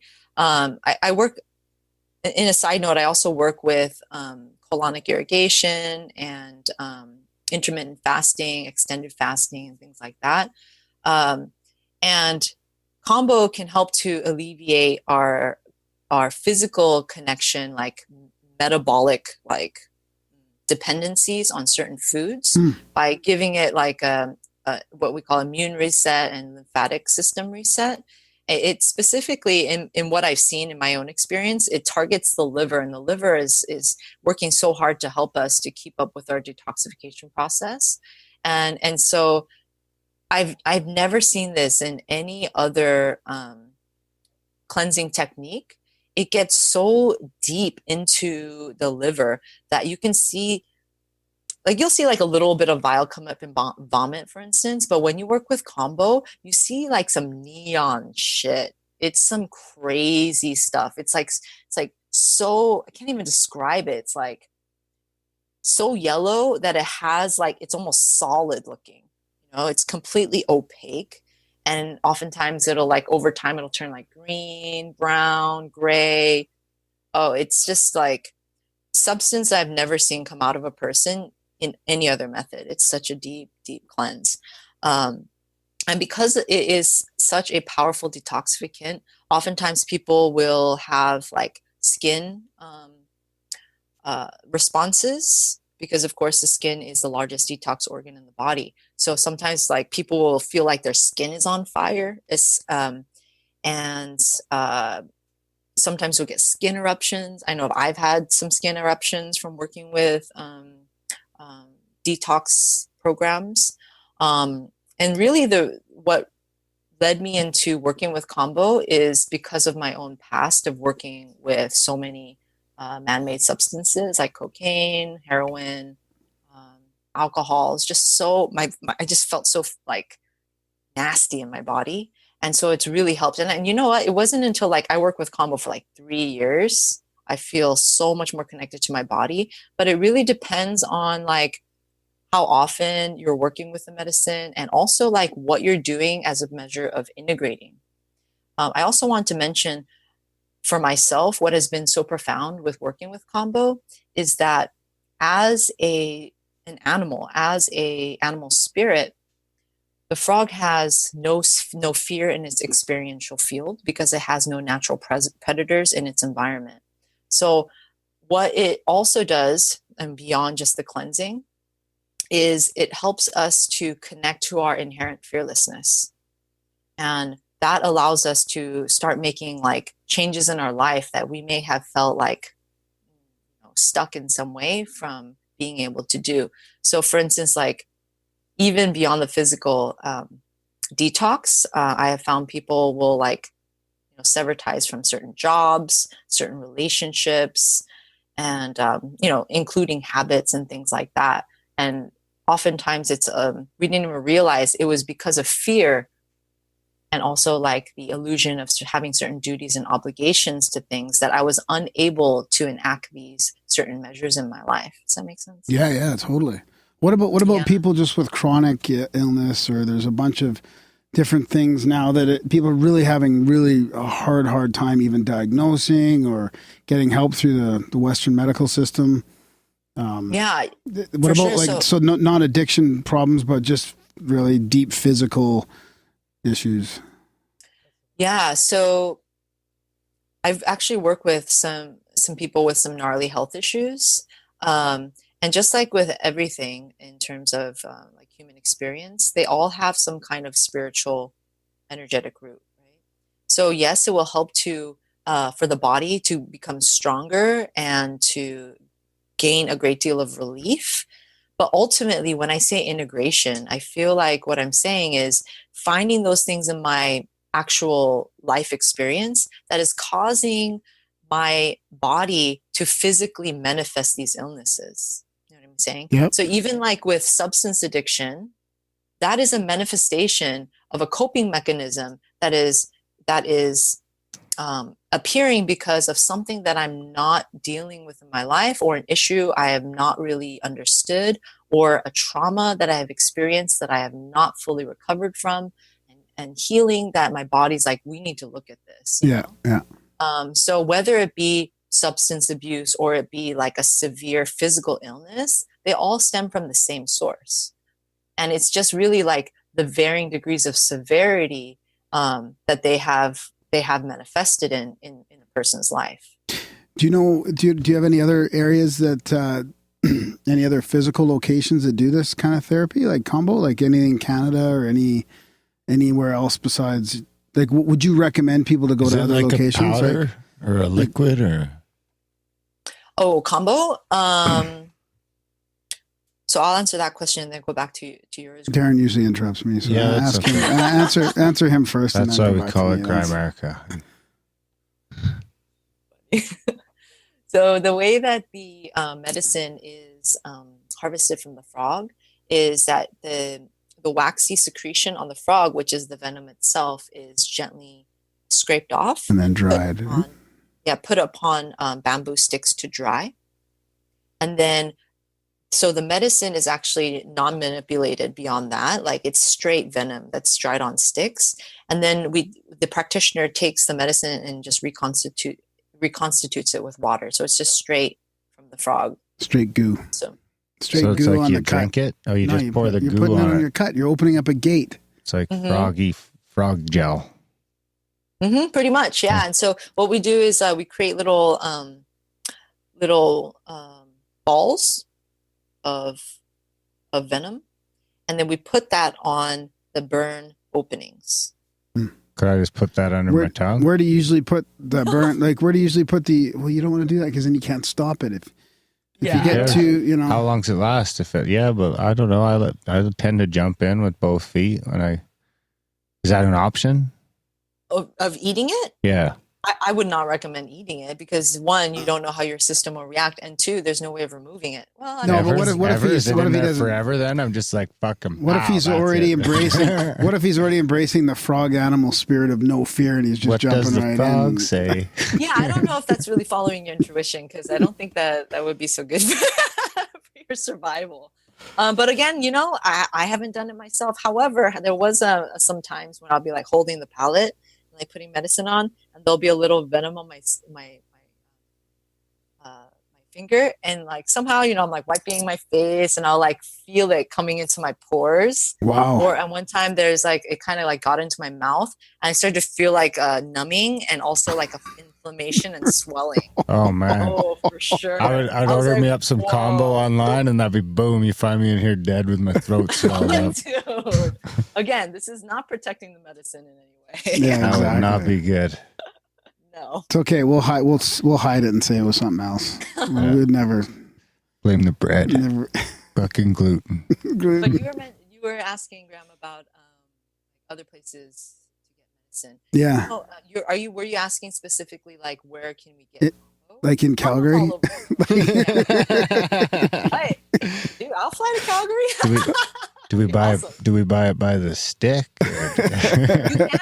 You can. Yeah, it's totally legal. You can purchase it online, like everything else, right? It's just that I would be wary of like knowing what to do with it. Yeah. I'm gonna put some on Graham's coffee. Bulletproof coffee. So there are people doing it all over the place. Then. Is there like Is there like a spot where you burn yourself? Do you have a scar? Yeah. So the tribes, like the tribe that I use, or I get guidance from a great deal is the Matses, and they. Sorry, we couldn't hear. We couldn't hear that. Tribe. What was that? Oh, excuse me, the Matses. Okay. And they generally will, for women, they'll put the Kambo on the leg, and then men will generally do the arm or the chest. But as a practitioner, it's really anywhere you feel kind of intuitively called to do it, and where there's a lot of like blood flow. And it's not going to be a place where, you know, for instance, for a woman, if you got it on your leg, but you wear like high ankled boots or something, it's going to like cause some damage to the area. And that can cause like inflammation or irritation, which might even lead to infection, you know? So it's just choosing a place that seems good for you. But really there's no right and wrong in terms of where to place the medicine, because people put it on the chest, I put it on the back, on the neck, anywhere on the arms. It's just certain places, you know, like I don't know if I do the fingers because there's a lot of like washing of the hands, which might cause irritation. And there's also like the skin is really thin in certain places. So the burns might be more uncomfortable, and you know, blood flow is, you know, lesser in certain areas, like the feet, for instance. But really, there's no right or wrong place. Okay. Want it to be someplace you can reach, so you're not like, yeah, you can't get it off. That would be a smart thing for sure.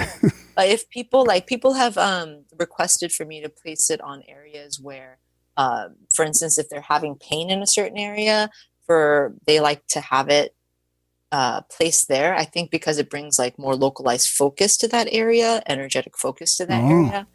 Yeah, so that's another thing that you can do. But if you're not dealing with anything specific to one side or an area, then really it's any place that you feel intuitively like inspired to work with. But you know, I feel like people have the varying opinions on all this. Yeah. So I just order this stuff, the Kambo online, burn Graham, and rub some on, and then when he wants me to, I take it off. I'm not doing it, dude, I tell you. It's not for me in Calgary. No, it's for, whoever for you others. can also find practitioners who are experienced. I'm sure there are people in Canada doing it. Is that something you could do online? Yeah, And I have the teacher that I work with, his name is Simon Scott. And on his website, he has a list of practitioners that he recommends in certain areas. Oh, there you go. And, yeah, so you can find a practitioner in your area. Yeah. You Or should if you're in go and Southern do the California, course, I'll give Graham. you some burns. Yeah. You Yeah, should do the we'll course. do that California trip and You should Yeah, do there the you course go. so you could be the combo guy, the local combo guy. Yeah, and honestly too, like if you feel called to work with the medicine, you can eventually, I think, if you feel like, wow, I really resonate with this combo medicine, because I administered to myself, being a practitioner, and that is what really allowed me to work with it so often and frequently and so for so long in a way that was affordable and also accessible. And I don't have to like make an appointment with everyone and like go out to see someone, find a place to stay. So if you feel really called to the medicine, then I don't see why you couldn't like learn. But I definitely took an apprenticeship with my teacher and studied with him for some time. Yeah. So it's just like with anything else, it's really deepening your understanding to your connection with that specific medicine, and then studying and practicing it, just like with anything. Yeah. So then how important after that is like the physical practices of stuff? Like, you do Tai Chi and yoga and all that. I mean, I found yoga to be super beneficial. I mean, we're going to do a whole show on it. Although I have to admit, I've been totally out of practice. I haven't been like on the mat. I do more yoga than you in these 7 or 8 months. So I seem to go through these phases where I'll go like a few years, like as soon as I get back into it, I'll get back into it. But then I have a hard time when I stop getting back on the mat for some reason. It's really weird. I have this. Don't say on the mat. I know. Yeah, I know well, it's bad. kind of perhaps exploring a little bit more, like what is preventing you from feeling amazing?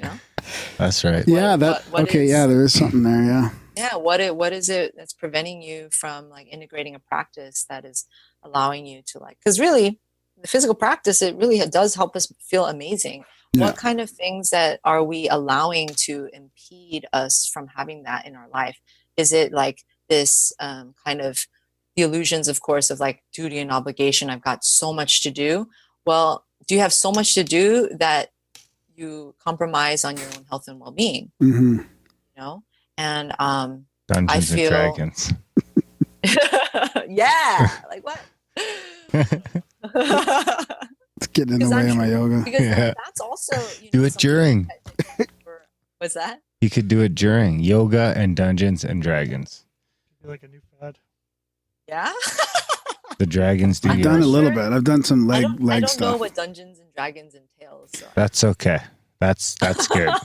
Don't leave it at that.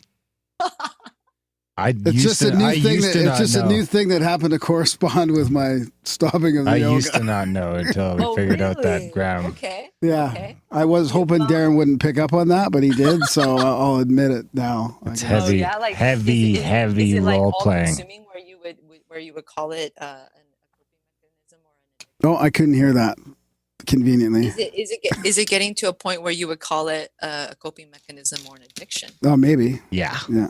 definitely. He has like As hard as that is to admit. 212-sided dice or whatever the fuck they are. It's fucking wow. crazy. I don't Well, have to. sometimes No, you gotta come go on. through it and just like feel really shitty and then be like, wow, I need to get back into the practice. If being Yeah. Graham ain't so bad. feel like sometimes we're like so stressful on ourselves when it comes to practice. Like I Yeah. have to do it this time. I have to do it for this many hours. And like we stop to like lose the joy in it, Yeah. If that's happening, then I feel like, well, of course we don't want to practice anymore. Yeah. It's a killjoy. Yeah. And instead we start to go into other practices or activities that we do find enjoyment in again. And so I think, besides looking at it and being so serious about, oh, like, why am I deflecting from my practices? Like, is it fun for you? That's a good If point. it isn't, then freaking find something that you enjoy. Yeah. That's why we're here. And I find a lot of times too, a lot of practitioners can become really serious. And when I guide a yoga practice, I focus on like really feeling amazing, Mhm. and if that's not the center point of your practice, then, it's very easy to fall away from it.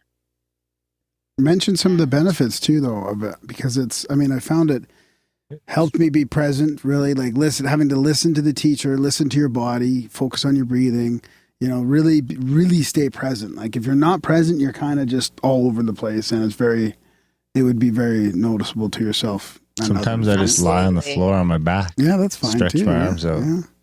Yeah. And aside from all the other practices, like when we work with like psychoactive medicines or even like physical medicines like Kambo, honestly, like the physical practice of yoga, for instance, or Tai Chi or Qigong, those have really been the cornerstone of my own life and practice and journey, because that's the time when you're like quiet with yourself, and you are able to examine your life and examine your body, examine like, how do you think about yourself?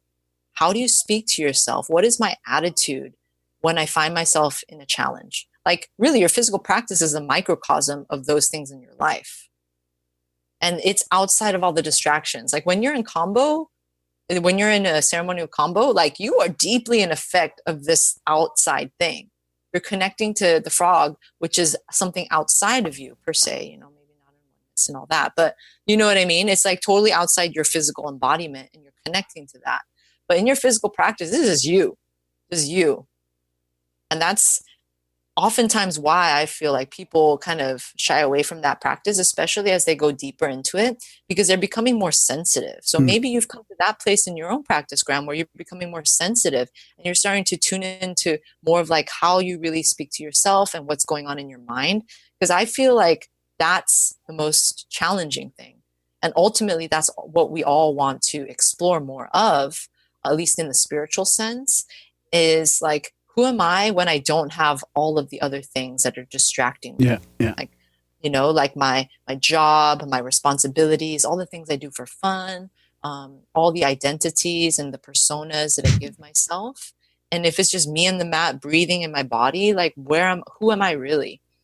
And then we really get to become deeply acquainted with that. Of course, there are all the physical benefits. And that's, again, something that's very important, but really it's a side effect of what's happening inwardly, which is a deepening a connection to myself, and so when I guide yoga practices, a big part of it is like really noticing, how do I speak to myself? What voices arise? And so a big part of my understanding, my connection to the yogic practice, the physical yoga practice, is yoga chitta vritti narodaha. Yoga is the stilling of the mental chatter. The way I understand the mental chatter is the voices of everyone else. When I go into like a really difficult pose, or it's a pose I've never done before, and I start to realize, oh, I have these self-doubts, or I have this self-consciousness, or I feel weak, I feel fear, I feel competitive. All of these voices, that's what I find to be tremendous in my journey of awakening. Like, oh, what is that?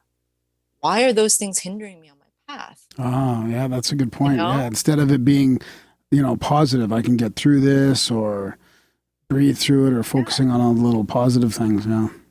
Yeah, because also too, in the spiritual community, there is kind of this illness, is this spiritual bypassing. When we feel awful, we're like, stay positive, think positive thoughts. But we're not really looking at what is it that's making me feel awful, And so, this I think is much more advanced later on in the practice. And perhaps, again, that's where you're getting to in your own practice, is like the physical elements. Okay, my body has become strong enough to do certain poses. Now I'm getting to a point where I can start to connect it to something deeper. Examine, okay, now I can start to examine, like, whose voices are those? It's usually the voices of our parents, our friends, our, society, our culture, our government, social programming that's really coming up. Like, you're weak, you can't do that. Oh, you're overweight. You need to work on this, that, and other, right? Yeah. And so these are the things that can come up that we can really start to examine. And then also, I feel that we are supported with other options as well, because I feel a lot of times people fear looking at those things, because once they look at it, it's like, okay, now what do I do? You know what I mean? Yeah. Okay, well, now what do I do? I realize I feel really shitty in my job.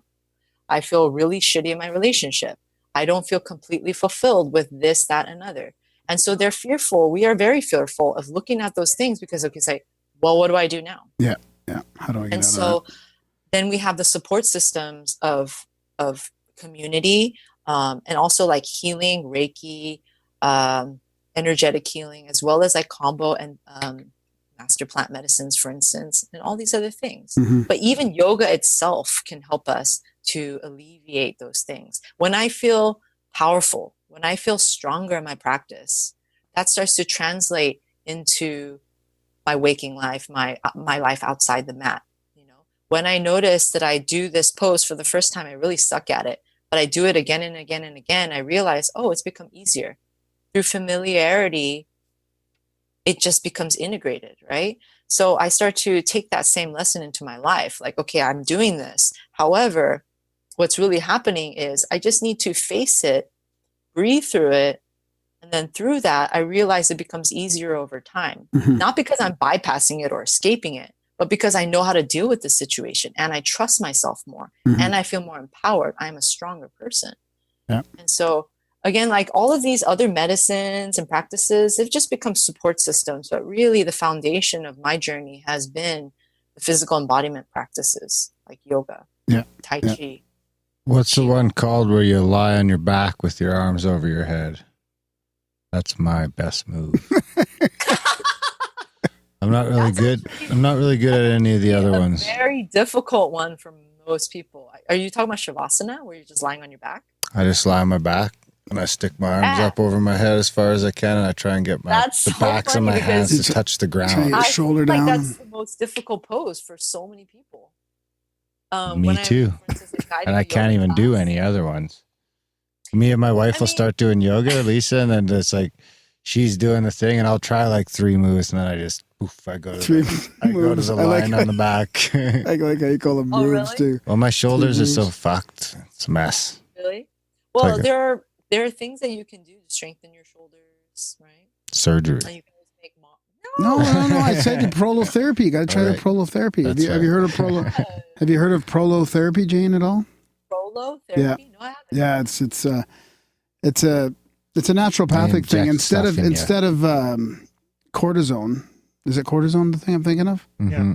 Yeah, it's like sugar water and a little bit of freezing, and it helps regenerate your joints and stuff. And there's a couple guys in Calgary here that do it and injecting their joints. It's very, very it's natural, very healthy, and rebuilds everything. Yeah, like all kinds of. My girlfriend swears by it for slipped ribs, or she gets sciatic all the time. She's got a lot of crazy physical stuff going on, and it helps her like instantly. So. Oh wow! Helped a guy at work too with his shoulder and his hip and all kinds of stuff. So and it's covered. And it's covered. $500 for most insurance plans. $500 a year. Wow, Yeah. that's fantastic. Yeah. They couldn't help me. Yeah, that's awesome, because then you can like be able to feel strong enough to do your practices. Yeah. Yeah. Oh, Brody, you tried that? It couldn't help you? Well, no, I talked to the doctor and they told me there's nothing like Nothing they can do? until I quit work. Like Oh, it that's doesn't right. work if you're still Still doing it. Yeah. They would only Doing work the for me thing if I that's causing retired. it. Yeah, exactly. Yeah. That sucks. What were you going to recommend, Jane? Were you going to recommend something before Graham said prolotherapy? Oh, prolotherapy. Well, I mean, there's certain modifications that you can. It really depends on what the actual issue is, of course, right? If there's inflammation, I think it has a lot to do with diet. What's your issue? There? What's your issue?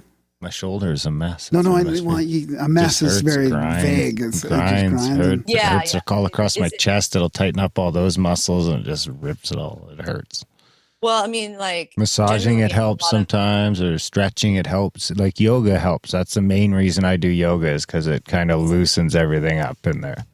So it looks like there's a lot of tension, right? Tension and tightness. So generally that has to do with stress, or are you sleeping well? And we're going to have to go back to it, like the coffee. That's going to cause a lot of tension, right, in the body. Huh. So, I mean, it's most things in the body and in. I thought I smoked enough weed to offset the coffee. But I know I've been there before where we're in this kind of cycle where like She swallowed the spider to catch the fly. yeah, something like that. For sure. You know, we get this relief, but then we're like kind of so inebriated that we need to like drink a lot of coffee to wake back up to get the system going again. And then we're just down on this crazy roller coaster. So that's why I choose not to Hair of the dog. Yeah. Yeah. That it just takes me down this crazy spiral and I can't get out of it, you know. That's what whiskey does to me. Oh, the crazy spiral? Yeah. Oh yeah. It can get pretty fucking carried away. He ends up on acid and ecstasy at the same time in the middle of his long. No, I'm just kidding. He's allergic to whiskey. He breaks out and a bunch of psychedelics. Really? No, I'm just kidding. Firewater. I break out in all sorts of terrible things. So not a lot of good comes. So before we run out of time, let's try and get on to some sort of bigger topics and stuff, because you're interested in work like, you know, you mentioned the Vedic astrology, and I was going to ask you about like the 2,000 years out of date thing, and like and why those dates are out of date. Is that because that was generated based on a sort of a man-made calendar that doesn't match with the true cosmology, that kind of thing, or? Well, that's definitely what's going on too. Like as an example of that, the man-made calendar and how or not man-made, but made. Yeah. The Gregorian calendar, for instance, and how it doesn't match up with anything really energetic. As an example, like January 1st, 2018, we call that New Year's, right? We call that the first day of the year. But energetically, it was not a time that was conducive for starting anything new, you know? So because it is kind of this arbitrary date setting, and we're like, oh, because of this Gregorian calendar that says this is the first day of the year, we're going to put with it those activities that seem to be newness and starting new regimens. But actually, energetically, we're not being supported in starting new projects because it's actually in the waning phase of the moon. You know what I mean? Because this year specifically, I'm talking about New Year's Eve, I believe, was the full moon. And right after the full moon, we start the waning cycle, the cycle of decrease, closing down, being like more introspective and being more private and things like that. And yet, because the Gregorian calendar is set to 1/1/2018, we have this like cultural mindset of like, okay, time to go to the gym and start this new program. And so we're kind of like fighting against the energy that is there. Oh, that's really interesting. Yeah. So what about the equinox? Is that a good day? Exception. What's that? What about like the equinox coming up? Is that a good day to start something?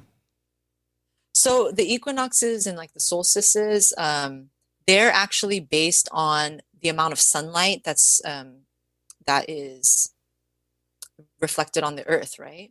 So that in itself is not so much connected to like the Gregorian calendar system. It's actually connected to something astronomical, right? So that would be because that always shifts, right? It's never the same each year. It's kind of, it can go 3 or 4 days past. Yeah, that's it. Yeah. It's specifically connected to to astronomy, right? Yeah. The physical amount of sunlight. Whereas January 1st is always January 1st, and it's different than it's just an arbitrary date set by the Gregorian calendar. You know, it'd be interesting to see. If anything, New Year's should be on Christmas. What was? Well, actually, New Year's should be on December 21st. Well, if the New Year, it would be connected to like the astronomical New Year, right? Yeah, like it should be the first sun after the solstice or something. That would make more sense. It would be the first new moon after the winter solstice. Yeah. Does anyone do that? Around Christmas. Yeah, I was gonna say if there's in India, they call it Makara Sankranti. It's connected to the first new moon in Makara, which is the zodiac of Capricorn. Makara Santa Marte. Like, wouldn't it be really interesting to see what New Year's did line up the closest with the actual thing, and see how people did on the resolutions that year? For sure, yeah. And so what I do is I provide like a new moon reading for my followers every cycle. so that we know like what celestial lessons are opening up for us during that time. So, for instance, like going back to like the New Year's thing, you know, not being so particularly stuck on January 1st having to be the time to set New Year's resolutions. If we were to start our New Year's resolution, let's say on a new moon cycle, then that phase is waxing. So the moon, so in by appearances, the moon is becoming more and more illuminated, right? So that's a growing time. And so new projects and starting new beginnings and things like that is really being supported during that time. However, this is the same case in every lunar cycle. So we don't have to wait like a year to start new projects, right? So right now, being in a waning phase, although I do want to say that right now it's the 29th, is it? Yeah. Because I know that the podcast will be out later on. Yeah, And that's I don't right, want yeah. I don't want people Yeah. to be thinking, oh, this is the waning phase. Yeah, yeah. So today we're speaking in the waning phase of being the 29th. But just being more weary of like what, or maybe just more aware of what part of just even the lunar phase we're in can help us to make better decisions about when it's good time to start things or end things, right? And just in that practice alone can help us feel much more connected to a larger picture.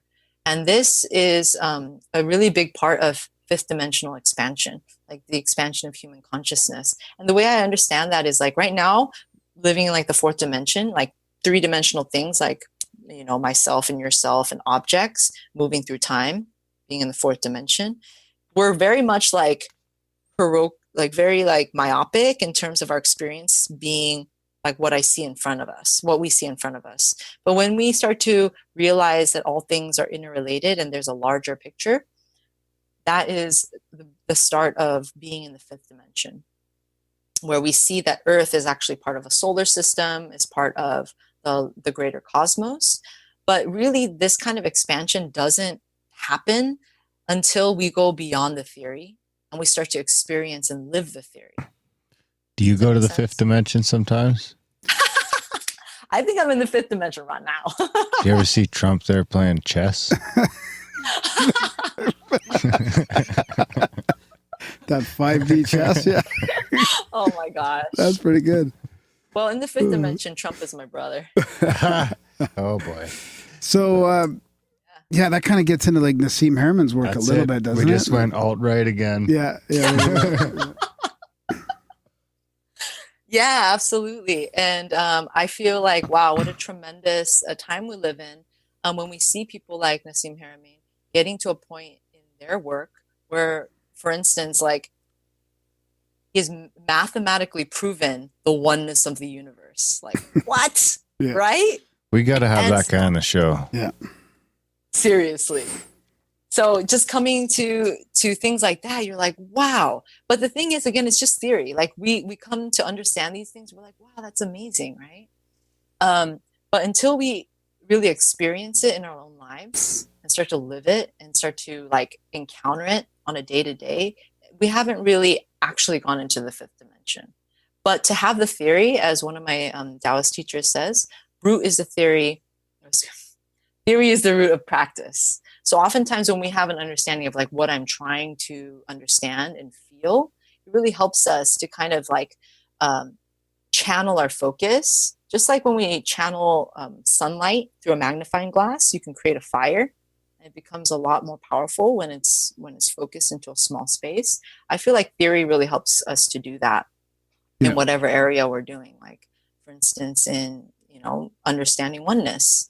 We might have the theory of oneness as it is already mathematically proven, but do I really feel it, and start to recognize, am I able to make eye contact with someone and feel like they are my brother, they are my sister, and that is actually me, and I am them, and start to really experience that. And the thing is, if we don't, then we know that, hey, I know where I'm at, and I know where my practice can lead me. And when we start to recognize how far I am or how disconnected I am from that feeling of oneness, then I feel that our healing process makes a lot of sense. Like now working with ayahuasca makes sense. Working with Kambo makes sense. Doing yoga makes more sense. Yeah. It goes beyond just like physical health, but like really what we all want to achieve on a spiritual level is that integration of our true oneness to all things. And to know that there are things out there, and they always have been there, that is and are supporting our expansion toward that experience of oneness is super profound, right? And sometimes it takes more of a maybe it takes more of a scientific explanation, like what Nassim will do to really help open up that other bunch of people that really kind of would rather have that technical aspect to then, like you said, be able to picture it and then be able to feel it after that. I agree with that, because even when we start to actually look at yoga philosophy and the teachings of yoga that go so beyond just the physical practice is actually very young in comparison to the larger philosophy. It talks about how we're all unique composites of the same elements, right? So we've got air, fire, water, and earth. We all are a unique composite of those elements. And because of that, we will all have a different predisposition to different elements. So for instance, for those people who are very air predominant, they're going to be highly intellectual. And so their process of unfolding may take a very intellectual route, right? But being just intellectual, you can just see, because I have all the elements within me, that somehow I will still feel incomplete because I have not experienced oneness. Mm-hmm. So for some people, they may not be so intellectually oriented. They might be more like emotionally oriented. Like water. That too. Yes. And that too can lead to an experience of oneness. And really, whether it be intellectual or not, like you had said, that might be like the starting point of what might lead people to, what I have in my life is pretty amazing, but I know that I have not experienced that feeling of connection to others. Like, that's so important. Like, so what? I'm really intellectual and I can understand things in theory, but if I don't feel connected to the person that I see right next to me, or walking down the street, I don't feel like, I want to make eye contact and say, hey, what's up, brother? Hey, what's up, sister? Like, there is something there to be investigated. Mm-hmm. And so just knowing, and I want to just make sure to emphasize, knowing that if you do feel that disconnect, it's something that we can use as a starting point, being like, okay, this is where I'm at, and not to feel any shame or guilt in it, but know that that's part of our journey. Because that's how it was for me. I was severely disconnected with people, and through that process, through my own unfolding, man, it's become so tremendous, like what life really is. And to realize that life for me has been this journey back home, this journey back to a realization that all really is one and is completely beyond just that theory. It's a real deep sense, like a heart sense connection, not just like a heart sense connection. It is a heart sense connection, Yeah. Wow. So FNA. Is there, before we get into how people can, contact you and how sort of how they can actually participate and all that, what, do you have anything else you want to share about that before we kind of start wrapping it up? Maybe to speak a little bit on Vedic astrology. Mm-hmm. We had started to talk about how, it's like 2,000 years old, 2,000 years out of date, this Western system. Mm-hmm. The reason why that part of it is important for me to address in my own work is the fact that when we are actually back in alignment to current astronomical phenomenon, we can literally start to feel the celestial energies at play. And that in itself helps us to experience this fifth dimensional expansion. Because there's one thing to like, let's say Nassim Haramein's work, to understand the oneness in theory. Vedic astrology is has been so profound for me, because through my study of it, I have realized that what celestial bodies are doing out there per se, as the macrocosm, as the cosmos, I can literally feel inside my body.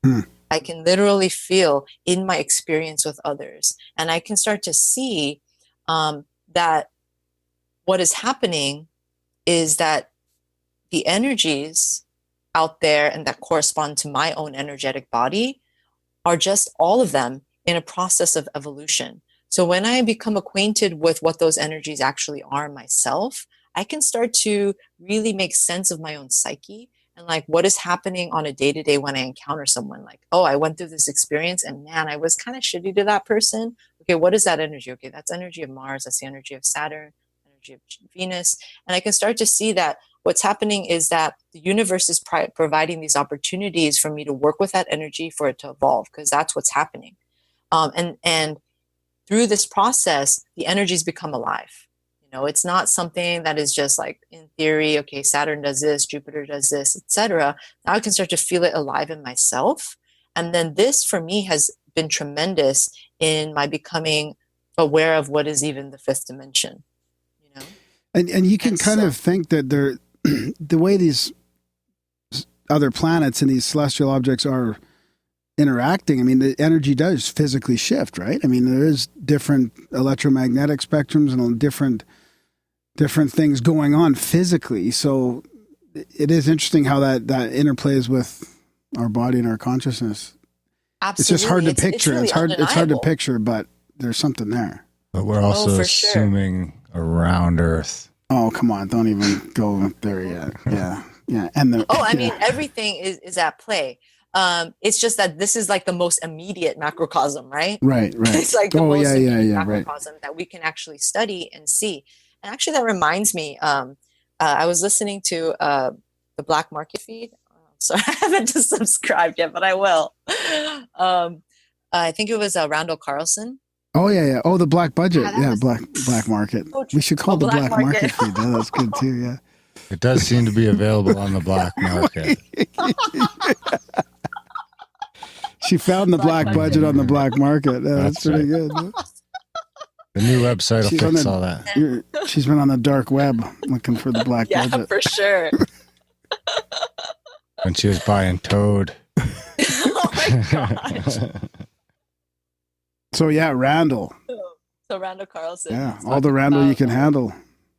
Yeah, man, that guy is so cool. And just seeing like even like how tremendous his work is in terms of like fifth dimensional expansion, or expansion of our consciousness as a human people, as a human race, and seeing like,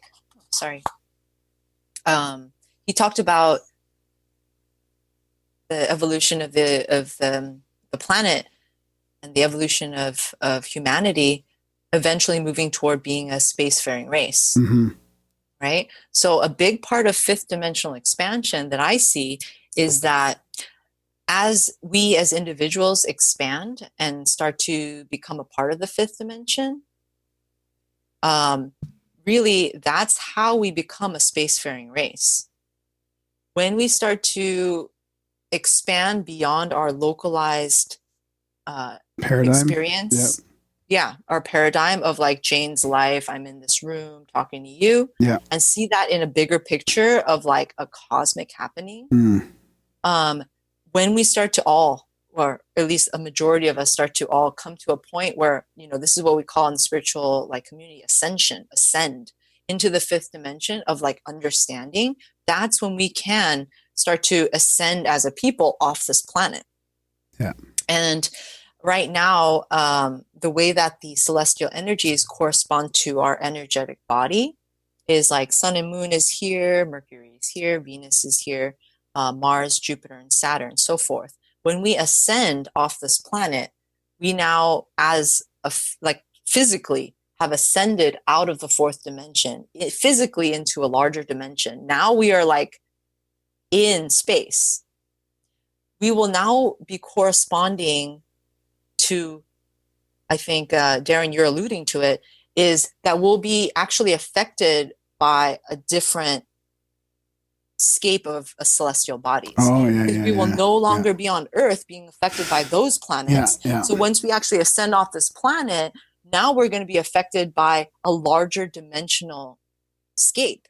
Yeah. Does that make sense? Yeah, It's just no, freaking- totally. Yeah, it'll be a different dimension completely. Yeah, even physically. So our energetic body that is right now corresponding with the immediate macrocosm will have a different immediate macrocosm. Well, just imagine if you're on a planet with 3 moons. I mean, that would be totally different. Right. Yeah. Totally. Yeah. And so we will no longer Shit be, probably gets crazy on that fucking Yeah, planet. yeah. Oh my God. You're like, is it time to renew myself yet? Or you got to wait for all 3 new I don't moons want at fucking once? And anything to do with that place. Oh my gosh. Yeah, that'd be super cool. I don't know. I feel like if it's moons, because moons have to do with like our intuition or psychic ability, I feel like that'd be super cool. There'll be other dimensions in terms of our psychic potential.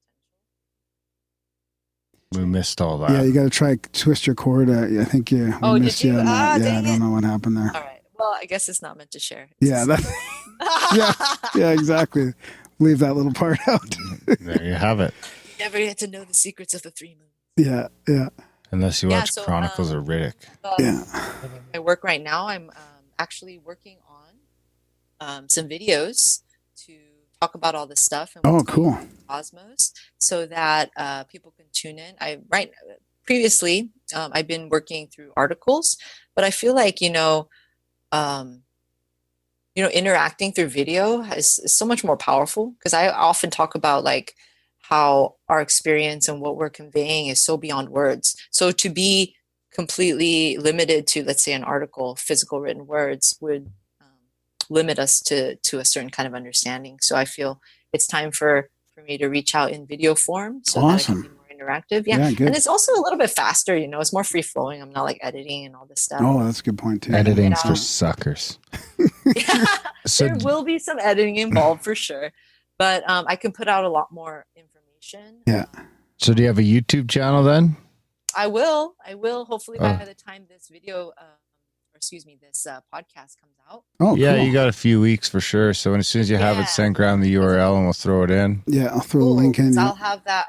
They're already in the works. The first one I want to talk about is the difference between Western and Vedic astrology. Oh, good. How coming to understand Vedic astrology can help us become more in alignment, or deeper in alignment with current astronomical phenomena, and really start to feel specifically the macrocosm and how it's affecting us, and how we can start to experience this 5th dimensional expansion. So that'll be really cool. I'll get that out. And then hopefully with every new moon, I'll also have a video, maybe also an article, because people seem to like those, about what the new moon forecasts and like what celestial lessons are there for us to partake in and grow. And yeah, so that's what's in the works right now. So how do people sign up to that then? You can sign up by sending me a message through my website, okagaya.com, to join the mailing list. And then I'll just slap you on there, and then you'll get one every month. And I'll also send out any information on upcoming events.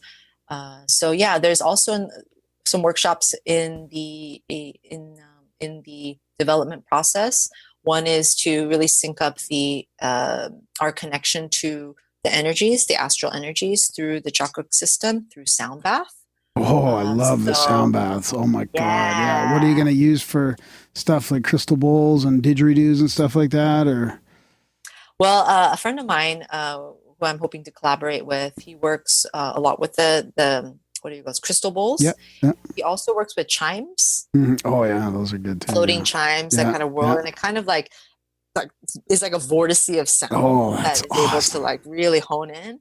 Yeah, so that's in the works right now, and that way, like not only just theoretically feel like what the energies are, or like learn about what the energies are, but also like start to really feel it and start to feel a resonance and a connection, like vibrationally. Oh yeah, that's what I felt. All my chakras open up through a sound bath kind of thing, like breathing and sound. It was crazy. Yeah. And I also, through my journey, have just experienced so much tremendous healing and connection through vibration and sound. Yeah. That I feel like how tremendous. It's important. Yeah. Two different works like that together. Yeah. Oh, that's awesome. So yeah, that's also in the works. Hopefully, by the end of the year, if not earlier, that's going on. Where are those going to be? Down in Southern California? Yeah, Southern California right now. hopefully elsewhere. But right now, I think that the community here I'm working with, I really deeply resonate with, and there's a lot of work to be done. So yeah, if you ever want to visit, we'd love to have you guys. Also to any of you viewers, if you're listeners, if you're in the area and would like to join, please just shoot me an email. I'll keep you posted on the events and workshops and things going on. Yeah, and if you ever want to attend one of my classes, I'll also have posted on my website like my my class listing, so you can join in anytime. Awesome. Yeah. Tell them Grimerica sent you. Yeah. Yeah, right? Right on. And you know they're good people. Yeah, thanks so much for coming on. Absolutely. Yeah, that was a blast. Come back anytime. Thanks for coming on. And I'm sure we'll send Graham down to SoCal one day soon. Yeah, one of these days. I was trying to send him to Kentucky, but he won't go. Oh, really? No. I'm That just, was supposed to be a good one. Yeah, We'll he's see. out. We'll see. He's out. Grumpy Graham. Well, if I'm in Canada, I'll hit you guys up for Yeah. sure. Yeah, for sure. Sounds good. You can come and smell the igloo. All right. Probably. We're not going to be puking any fluorescent bile or anything like that, though. I've done that one. Yeah, me Okay. too. Okay, Right on. thanks, Jane. Have a Okay, good night. Talk to you soon. Guys. Okay. All right, take care. Okay, bye. Bye-bye.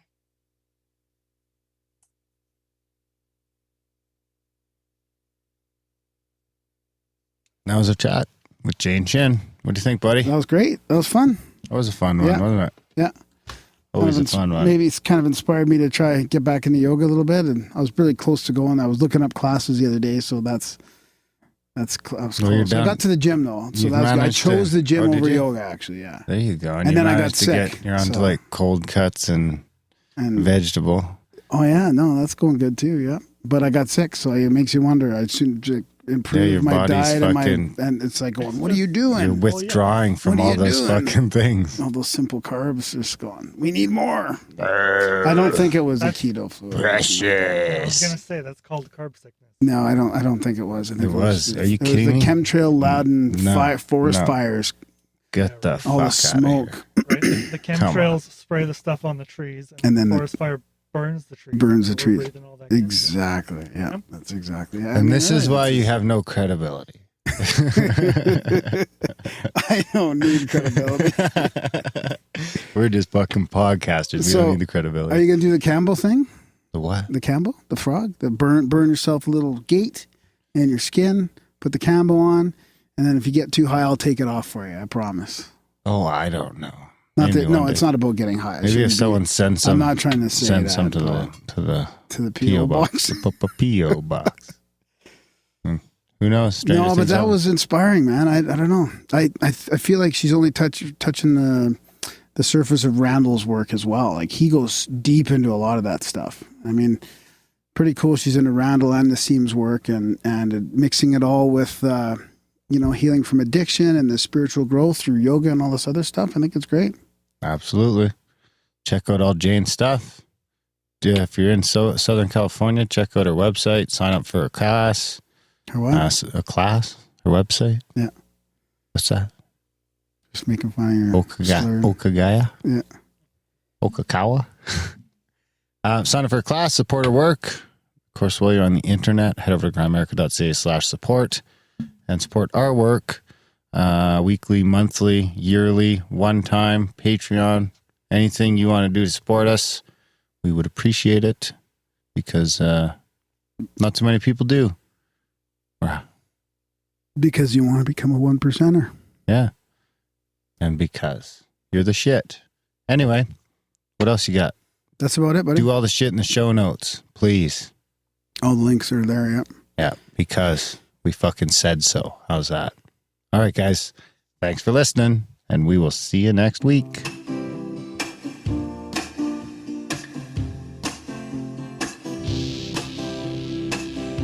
Oh, the rain came down, my wallet got soaked, the money ran out. Oh, the mud was gold, the ground was cold, my dignity was never bought nor sold. Oh, choose a career, get your mind clear, keep up with the Joneses.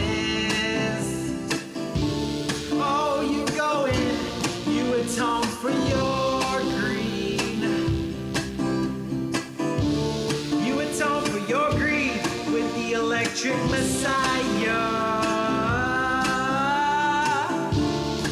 But that's just your publicity stunt. I can see your duplicity in front of your lines.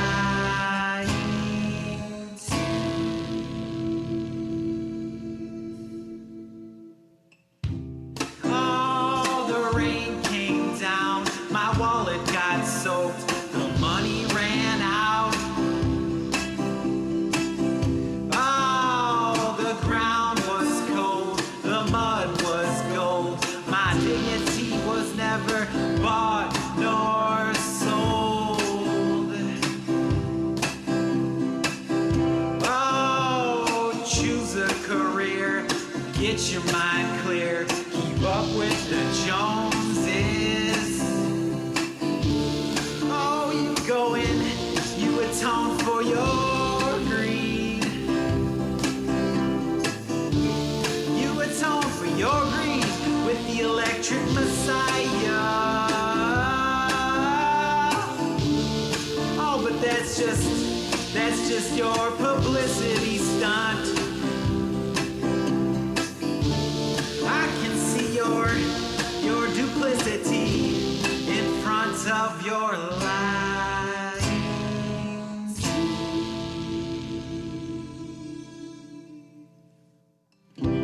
Oh, the rain came down, my wallet